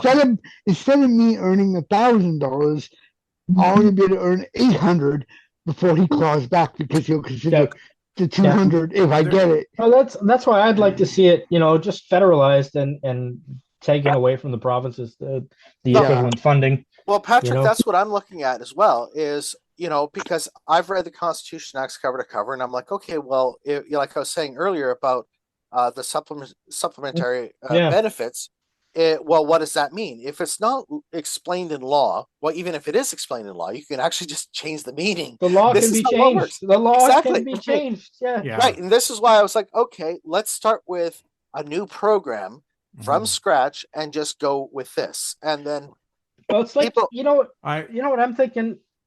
Back when I was a kid, we didn't have the HST, right? We had the GST and we had the PST. And then all of a sudden, with the stroke of a pen, they decided, oh no, we're going to harmonize the sales tax. And across the country, it's going to be, 7% or whatever. So they could do the same thing. They could do the same thing with paying out as they do with revenue. It could easily be done. If there's the will to do it. There's been no change. There's been no change. I did want to say a couple of comments. We've got a couple of comments in chat. The first one is a funny comment from Epic Gamer Fam. He says your hat's fire. He says, I love your hat. I love your hat, Brent. Oh yeah. We also have Chantel Monteur in chat. Hello, and she's saying her daughter is sick in hospital. So Chantel, I had your thoughts and prayers on that, and I'm really sorry that your daughter is not well. I wish her a speedy recovery. Chantel was sending me some messages while we were on there, and that's why I was kind of looking down. And when MJ was talking about regulation versus legislation, I talk about this all the time with my own clawback of my survivor's pension, right? That's the same thing. It's all in regulation where they can do the clawback.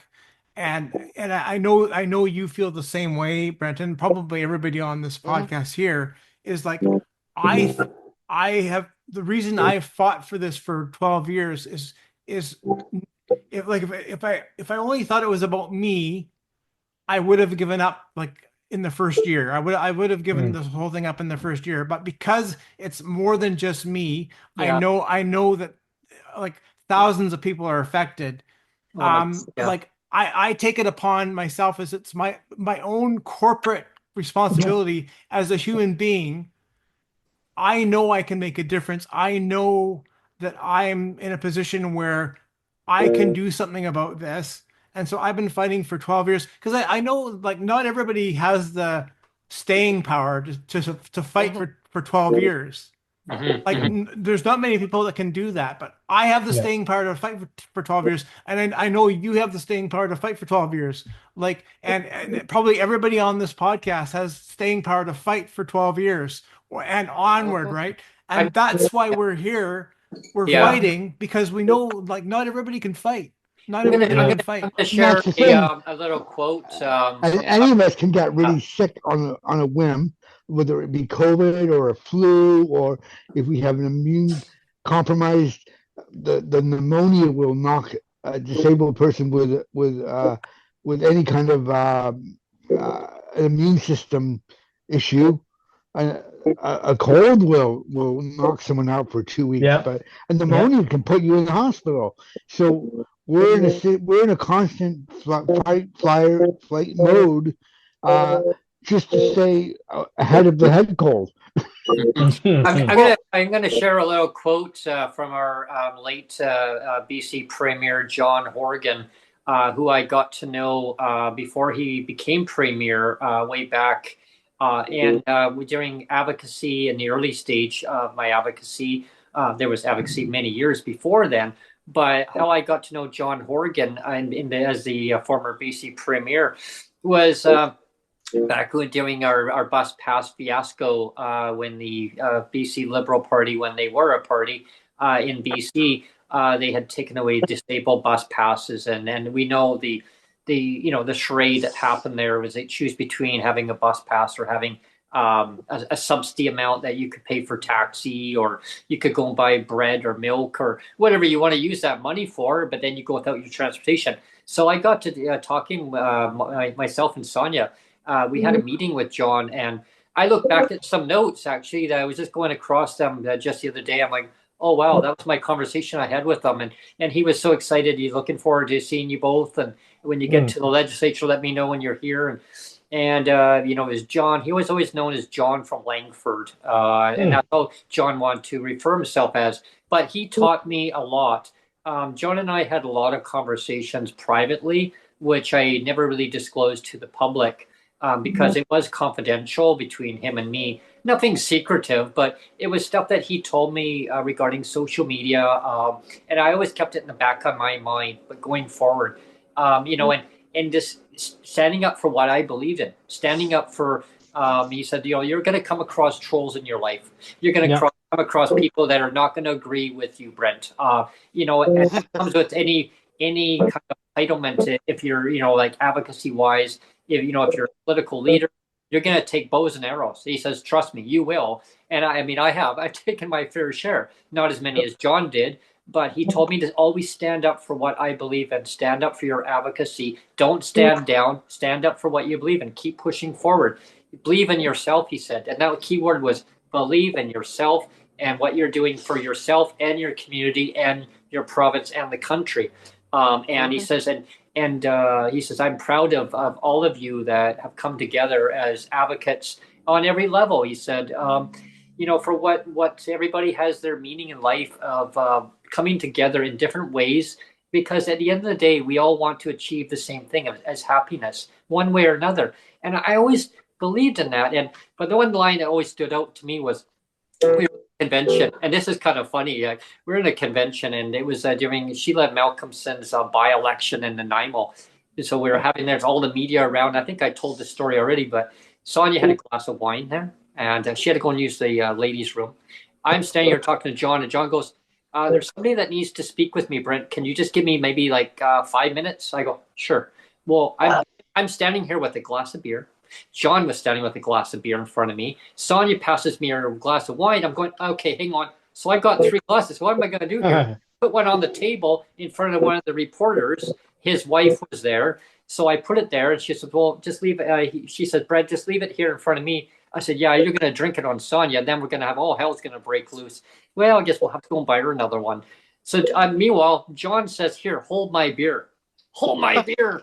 Oh God! Him and I started laughing though, but he told me stories about advocacy wise and how he will never stand down as being a strong advocate, even though he was the premier. He'll never stand down as being a strong advocate, and always standing up for what PWD for what he believed in. Our rates, he told me, our rates need to be increased, and he will never stop advocating. But something always told me that something got in his way, and I said to him, like, the last time that Sonia and I saw him was in Langley, British Columbia, in the Fraser Valley, doing guide train expansion, and that's where they were doing a rally, and it was kind of a pep rally and stuff. And he saw us on the near the stage, and he goes, "My friends are here!" He's yelling across the park, "My friends are here!" His security started going wild, and they all looked at him like, "What?" And all of a sudden, I had like there were 4 security kind of around a park, around a big stage. They were all kind of looking at each other. We're approaching, and you can hear us. Go ahead. Yeah, we got 2 people approaching from the south end, southeast end. Yeah, go ahead. They're watching kind of radio each other. We start approaching. Hi, can I help you? Yeah, we're here to see John. He's waving. Yeah, my friends are here. Come on in. He told us a secret that we had to sit, and we promised to him that we couldn't say anything, and it really ate away at us. Is during COVID times we had the COVID supplement that, and I was really surprised that Doug Ford didn't actually do that for PWD. He got the money. I was really pissed off. Actually, I even said that to John at the time. Why is Doug not doing that for PWD in Ontario? Well, he's got the money. He's got the money from the federal government. And it's Put what, it under his mattress. He put it yeah, under but his mattress. BC says we're doing things a little bit differently. But what BC did do, which it really hurt PWD because they gave it. This is what it's like to have it, but now we're going to take away. We're going to take away 50% of it, but we're going to allow you to keep 5%. But then they gradually gave it back, and Just kind of like the tablecloth trick, right? You're Yeah, like, take it here away. you go, and then 2 years later, here you A go. few Here's minutes later. back, right? Yeah. They only gave it to Yeah. some I know. I mean, you know, this is the thing is, you know, talking about John. I mean, I really did like him as a guy. You know, he tried his best He did. within the system. Yeah. And you know, I always, you know, I do wonder what stopped him from being able to help us. Actually, I can answer that question for you. Policy? I can answer that question for you now. He told us under secrecy that I said, why is the system not allowing you to just keep it in place? Like, it's $300 right now. Why can't you just keep it in place? I will keep advocating going forward. I go, John. And then Sonia actually said, John, it wasn't came from me. It was Sonia asked, John, why?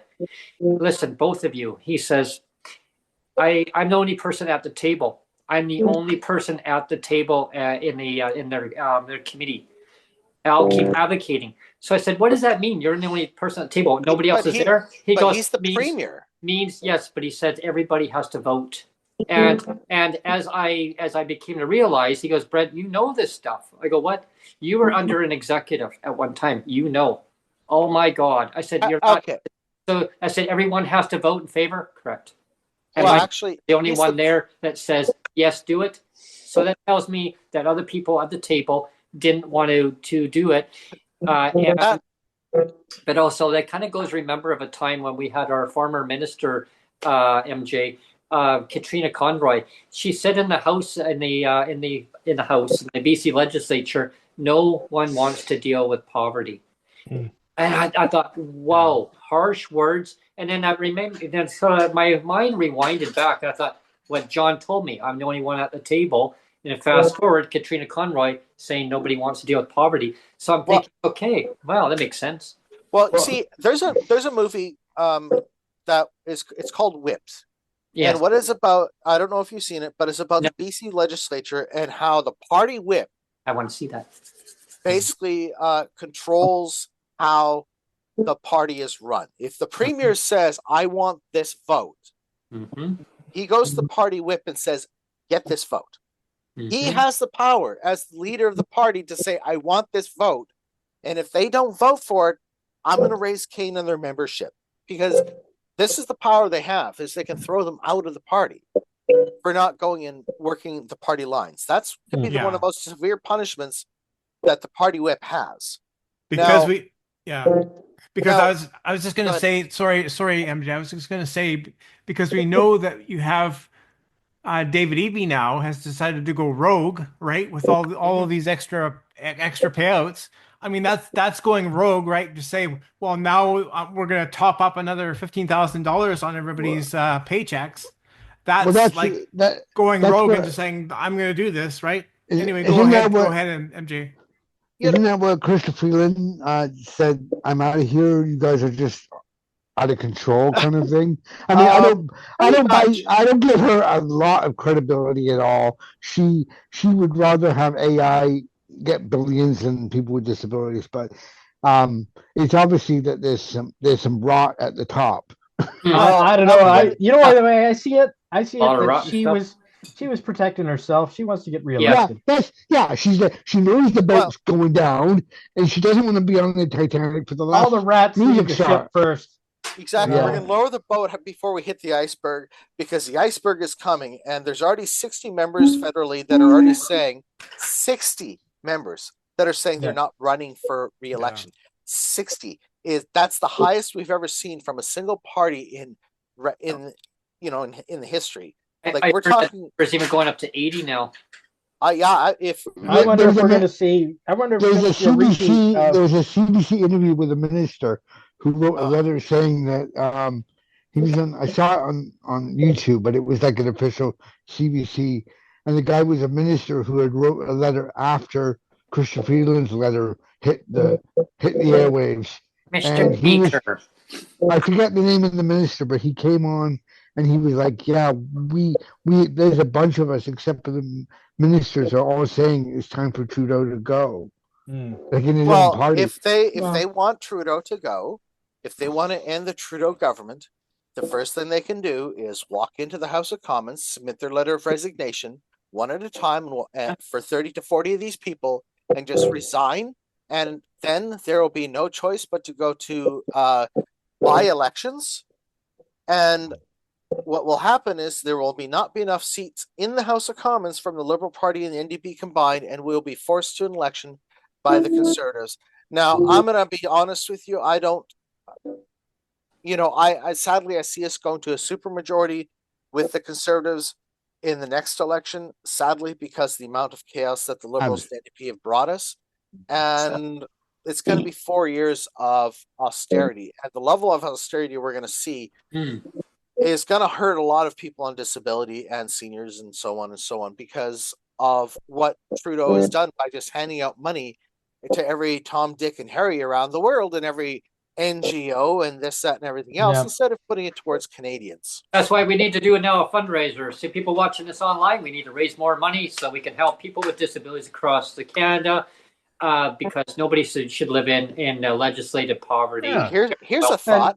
Maybe us disabled people, Brent, should get together with other like-minded people, make a political party that advocates for $4,000 a month. We're raising money. We're raising money for the political party. How about that?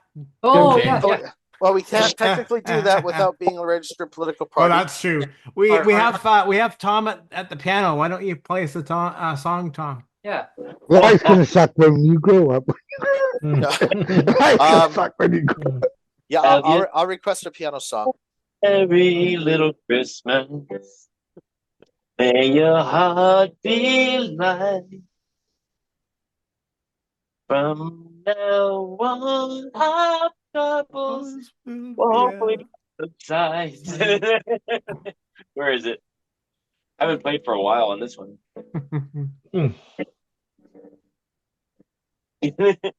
Here we are as in olden days. Happy golden days of yore. How about Ain't That a Kick in the Head? Beauty are better than. How about Ain't That a Kick in the Head? Change the lyrics here. Yeah. It's actually a song. It's an old Frank Sinatra song or Dean Martin song. Ain't That a Kick in the Head? How about Hey Baby, It's Cold Outside? We'll do that one. Actually, there is a comedian that I can't remember what I'll go find it because he did a comparison to Baby It's Cold Outside, and the song was. I think he compared the lyrics to the song called Wet Ass Pussy, pardon my language. Right? And he is like, but this is the song that got canceled. And he was reading the lyrics to this other song, and it was absolutely so vulgar and disgusting that just the title alone can make you imagine what the lyrics are. And it's like, if this is what we cancel, and then this is what we consider acceptable, we are down the rabbit hole, folks. We are down the rabbit hole. Officially, yes. That's where we're at, right?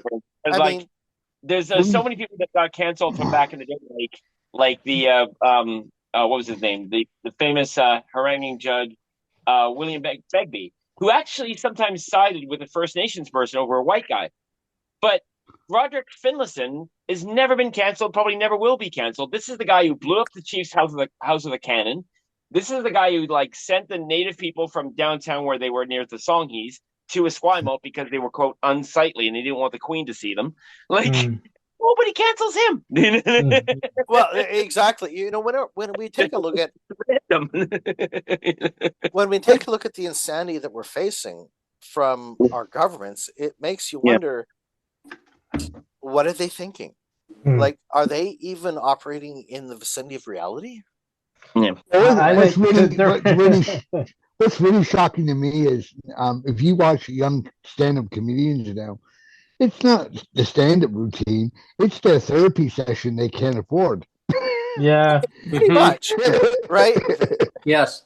They're doing 10 minutes of dialogue that they should be telling a therapist, and they can't afford to.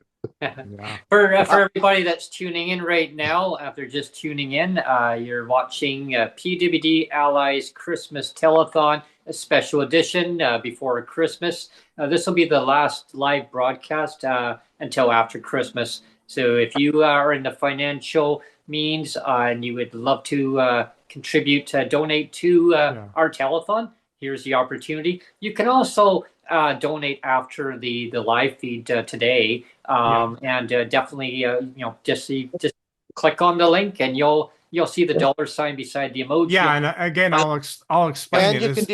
You can do e-transfer as well. Yeah, and I can explain it again. Like we have super chat enabled now because we're live. So if you look in the chat box, there's a dollar bill there. You just click on the dollar bill and you can donate. But after the fact, when this just becomes a video and not a live chat anymore, there is something called a super like or a super thanks with another dollar sign and a heart, where you can donate after the fact. And we also have a join button on the left hand side by my picture there, my profile picture. Where can you share your screen so that we can see what you're talking about? Is that possible? I can't because my computer is the whole studio, and if I share my screen, then everything goes blank.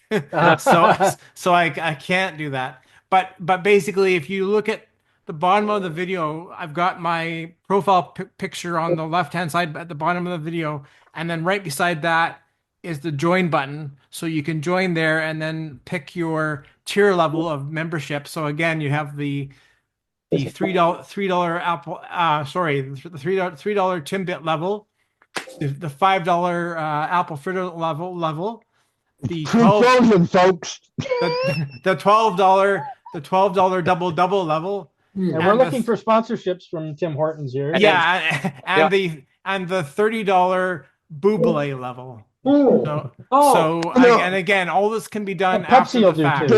Does anybody remember the movie they did called Ford versus Ferrari with Matt Damon and Christian? Yeah. And there's a scene where Ford wants to buy Ferrari, but Ferrari uses them as clickbait so that Fiat will buy them. So that's what we need to do here. We need to figure out, we need to get Tim Hortons all worked up so that McDonald's will come and buy us. There you go. There we are. Yeah. So Tim Hortons, you're watching this. You want to be a sponsor? Reach out to us. You want to the telethon? Reach out. Yeah, and I'm still hoping that eventually one of these days Michael Bublé is going to watch us and kick us a $5 bill each. Yeah. You know. Instead of saying Bublé, you should say bubbly. Bubbly, that's true. Bubbly, because that's Pepsi. Bubbly level, yeah. Get him so wound up. Bubbly. I can't even say my name right. What we need to do is we need to figure out a way when he's coming back towards like Vancouver. We need to figure out a way to go and get one of you two guys to be able to at his concert, and then with a big sign, will you please come on my podcast? Yeah. I'm constantly in communication. Brent knows this because I copy Brent all the time. Yep. I am constantly bugging his publicist all the time, sending her emails. And she keeps saying, "Oh, sorry, he can't do it. He can't do it." And it's like, "Oh man!" But I'm sending constantly all the time. Well, I mean, even even 1 minute, like 30 seconds or whatever. Yeah. I mean, you do a little broadcast. I mean, that's the thing is, you take a look at how many of these people are rich, and they have made it, and how many of these people have ended up going and becoming disabled along the way? Yeah, exactly. Right? Or a relative or a child or their parent has become disabled, and you sit there and it's like, well, you've got the means to help them out. Yeah. And that's awesome. All we're asking for is for you to help us advocate to the government to say, can you please give us the means? Well, somebody talk to Michael J. Fox before he croaks. And I'll tell you something, MJ. The reason why I'm going after Michael Bublé, I know he's kind of become a little bit of a running joke since the beginning of like the inception of Uncle Bubble. of the channel, really. But the Mhm. reason why I've been going after him is because I know his life story. I mean, not only is he a local celebrity, but one of his children, his first child, uh, got child cancer, Mm. and so he knows what it's like as a parent to suffer through like a really serious health hardship. Mhm. And more than talking about his fame, I want to have him on the podcast to just talk about like the hardship and all the crap that he went through, because like Parent. he understands that, right? So Mm. that's why I kind of thought of him as being a good advocate for us, because he already kind of has experienced Michael that J. Fox would be that another good side. one too. What's Yeah. that? Michael J. Michael J. Fox. Fox. Yeah, Yeah, I have reached out to him, but I haven't heard anything from him either. So Well, he is very selective Mhm. with the appearances he's doing lately because his Yeah. Parkinson's has gotten a lot worse, It has, yeah. and it's becoming very difficult for him to speak. Mhm. And it's just Yeah. it's heartbreaking. He was always a hero of mine in the movies and Yeah. the TV. Yeah. It's like obviously Back to the Future. Teen Wolf. He did that one with Joan Jett, didn't he? Big Lights, Big City, or something. Yeah. He did one. yeah. It's like you got all these. You sit there and you watch this, and it's like, maybe one day, we'll see something happen to Wayne Gretzky, and he'll be one of these people that becomes disabled, or one of these other hockey players, and it's like, oh, now they have But a conversation. Whose causes may align a little bit here.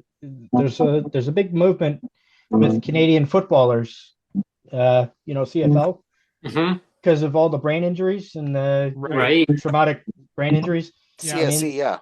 yeah, they can go on to have horrible futures thanks to their early career. And I don't know, just thinking. There was Everybody, there was a My clip aunt- from there was a clip from Michael Bublé talking about just recently here, talking about the change of how music will change. I'm going to play a little clip here for everybody. I think it'd be quite interesting. Just a little clip of what he says, how technology is changing music. It's been said that if you're a photographer, the best camera is the one that's with you. So, if you're a singer, what does that say about your best microphone? I've been running all my life. I've been trying to get it right. Sentimentally, the thing I do well. What? Sounds pretty good. The song is two people reaching out to each other and saying, I'm hurting, and the other saying, I hear you, and I love you, and I'm thinking about you. So it seemed, for me at least, really obvious to try to create a song on an iPhone, a device that people will actually be using to stay together with their loved ones. It took no convincing to be a part of this song. When Michael showed me the feature in the voice memos, it kind of blew my mind. You just sing, no headphones. It isolates the vocal from any music that you're singing to. It's bananas. I can actually record a studio quality song anywhere and everywhere. And I mean everywhere. My bathroom has great acoustics. I have not recorded in the shower, so I'll leave that to Michael. Now it's a shot out in the dark. I'm just wishing on a star. And I wish I knew just what to do. Wow. Mind blown. Mind blown. We're wishing you'd come on, Michael. Sounds like it wasn't We're sung wishing with you'd come music on. in the background, and I can bring that into my Logic session and use it on a record. In the last 3 or 4 years, I don't even bring a computer. I'm solely writing on an iPhone. I have hundreds of voice memos in my library. This is going to be crazy for people. Yeah. It's going to be groundbreaking. Imagine now you're in Nashville. Well, You know what, Brent? I think it actually is a good time to end on Michael Bublé, because I actually have to punch out, I think. So maybe we should punch out. It's almost 2:00. Again, after the fact, people can still donate either through the memberships or through that heart $sign. You can still give a super thanks or super like after the fact when the video is posted. It's just as a video. So I encourage people to do that. And yeah, this is the last podcast before Christmas. So we wish everybody a Merry Christmas. Merry Christmas. Maybe that's the last song we can do, Tom, is we wish you a Merry Christmas. And there's one little clip here that I sent you, but of Michael Bublé of a Christmas song, and we're never going to end it off with Tom. Before I play, I want to personally wish every single person who is a member of this channel, and anybody else who actually tunes into this channel who haven't subscribed. I really encourage you to subscribe and stay up to date on all of our content. I want to wish every person a very Merry Christmas and season's greetings, however you celebrate it. All the best in the coming year. Stay tuned. There will be any more broadcast from the PWD Allies until after Christmas. I'm going to end it with Michael Bublé, a little clip from Michael Bublé of a Christmas little tune, and then I'm going to hand it over to Tom to steer us out on the show. So here we go. Somewhere you can see somebody waits for you. Kiss her once for me. Have a holly jolly Christmas.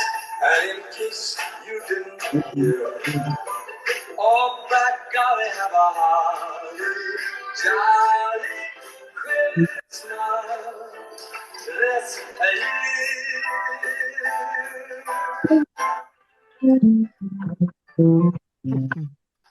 Okay, play us out, Tom. All right. Again,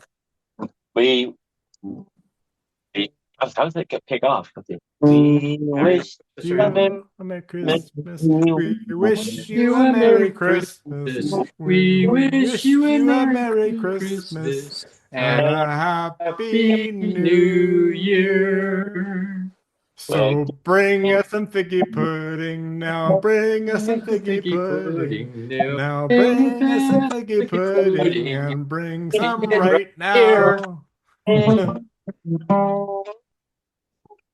Cheers, everyone. Cheers. Merry Christmas. Cheers, everyone. And Merry Christmas. remember, Our next two shows to finish off the year. I'll just say as a producer again, I'll put my producer hat on, even though I'm not wearing a hat. The next two shows are let's see what are they now? I'm having my brain fart, Brent. Excuse me for my brain fart. December 27th. Yeah, it's the 27th, right? Yeah, 27th. The finale is on the 30th. Yeah. Yeah. Oh, wait, sorry. Chad Harridge. I don't know why I get a brain fart. Chad Harridge. He's from Newfoundland, and I have to say that we had him on I don't know, a few months ago, and he made the list as one of the top 22 episodes. He did. It was just a really fun interview, and actually that's one of the things I just wanted to close off the show on is this year and last year, but this year too. The reason why I do this podcast, and I know the reason you do it, Brent, is like we're doing an important thing. We're doing the advocacy, but for me, it's always been about let's have fun. Yeah. Honestly, that for me is a big thing. Like it is. I want to advocate. But I want to make sure I have fun. And I just want to say that Chad Harridge was like a really fun interview for me, and there's been a lot of really fun interviews all year. Oh yeah. And that's why I do it. That's why I do it, for the fun of it. I know you're the same, Brent. We're doing it for the fun of it, right? For the passion, but we're also doing it for the fun of it. Yeah. And hearing all the amazing stories throughout the year. There's been some great stories and stuff I've learned along the way this year. This year, 2024, has been a lot of turmoil with political leaders coming and going. The CDB promised dangling the carrot. We need to cut the carrot into shreds, right? We need to shred it up, restart, and commit to a promise that was made by the federal government. Let's correct it. Let's make amends. Let's make it right. Say, admit, like when I screw up on something, like if I'll say, oh, Neil, I shouldn't have done that. Like I'll admit I messed up, right? So what I'm saying to a politician from a federal level, you messed up for whatever reason.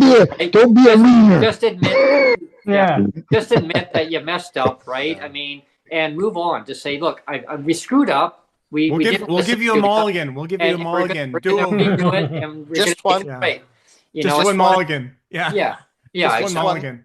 And for me, it's to end the year. I mean, well, because on the 30th, we're going to have our ending party anyway. But on this podcast, what I want to say is I've learned a lot through advocacy. There's a lot more advocacy to continue on going forward. I want to have more wonderful guests like a lot of you that are on this podcast right now. I mean, we're going to bring it to the new year. We're going to have more ideas and do some brainstorming ideas that you want on the show. And we're going to integrate things in as we can. I have a few ideas of what I want to integrate in for next year. Neil knows one of them. We didn't really explore too much of that because the appetite wasn't really there as much this year. But there is one thing that I want to integrate in next year. We'll do some test runs and see how that's going to work. But I want all the people on the panel to basically we basically utilize that as a tool going forward. One of them that we're going to integrate is a panel, a small panel.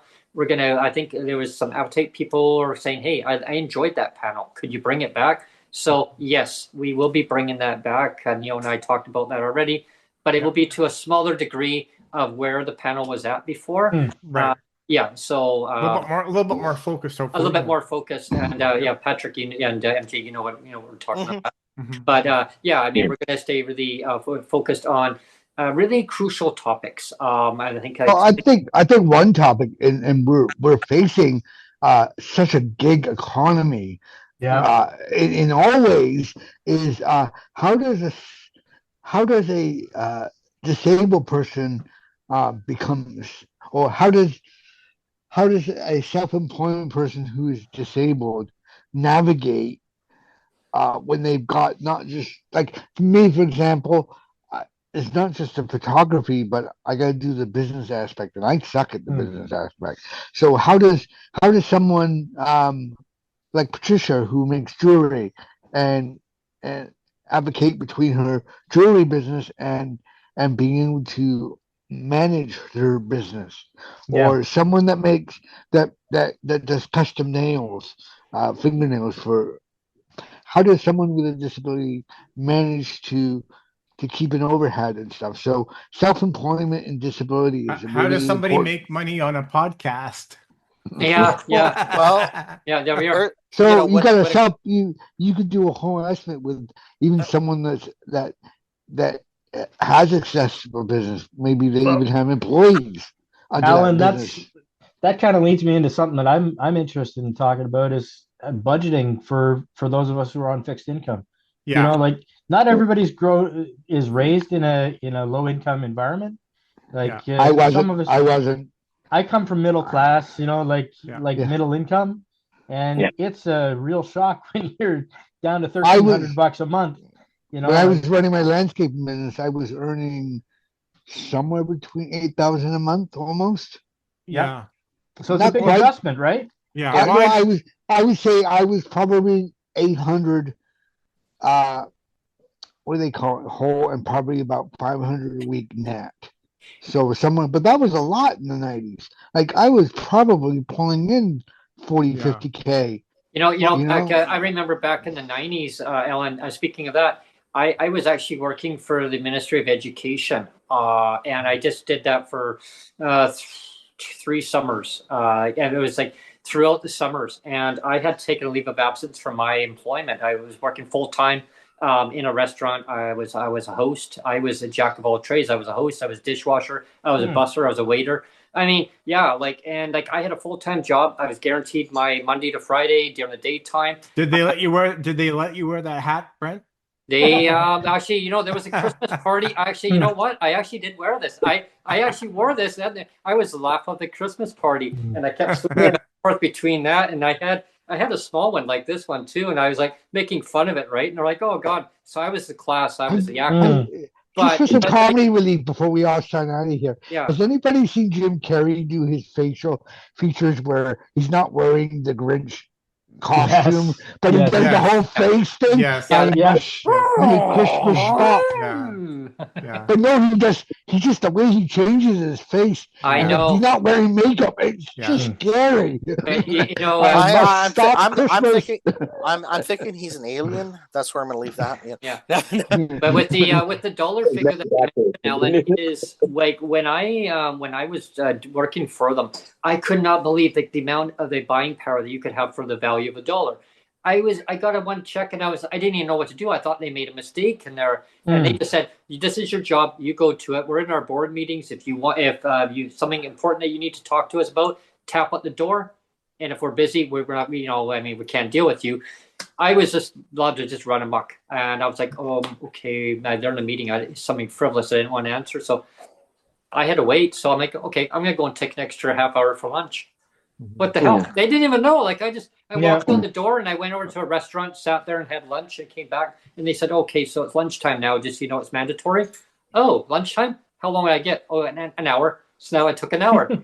So, you know what I mean? But anyway, long story short, $1,483 every 2 weeks. Oh, wow. Yeah, that's about yeah, but back then I was like, and now you look at the dollar figure now, what PWD get, I couldn't even believe. And I was just a rookie, like they had just hired me on. And then I got a pay raise and it was based on cost of living adjustment. So now my way over, like over 1,500. That's because in the 90s, our dollar was actually better than the US. I know. Yeah. We do have to punch out. Yeah, we'll continue the conversation on the 30th. Yes. And end of the year show on the 30th. But before the 30th is the 27th. We have Chad Harridge. Yes. And again, I'm looking forward to that one because it's going to be super fun. It's going to be a real fun one. So I hope people tune in for that one. Yes. But yeah, I want to thank everyone for tuning in today. I hope you enjoyed today's telethon. It was quite a success. Lots to work on going forward with it. Stay tuned. If you missed today's telethon and you want to participate by donating, as you know, listen back on the podcast, and we'll explain. You'll listen to how the instructions are to do it. Do so. Electronic email transfer if you want to do it that way. You want to do PayPal. You name it. The options are there. Just look for the heart with the dollar sign. Look for the heart with the dollar sign and click that. And click it, and it'll take you. Just follow the instructions. Yeah. Thank you so much, and we're going to be doing another fundraiser like this in the new year.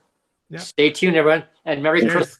All the best. Merry Christmas, everyone. Merry Christmas. Merry Christmas. Merry Christmas. And have a holly jolly Christmas. It's the This time.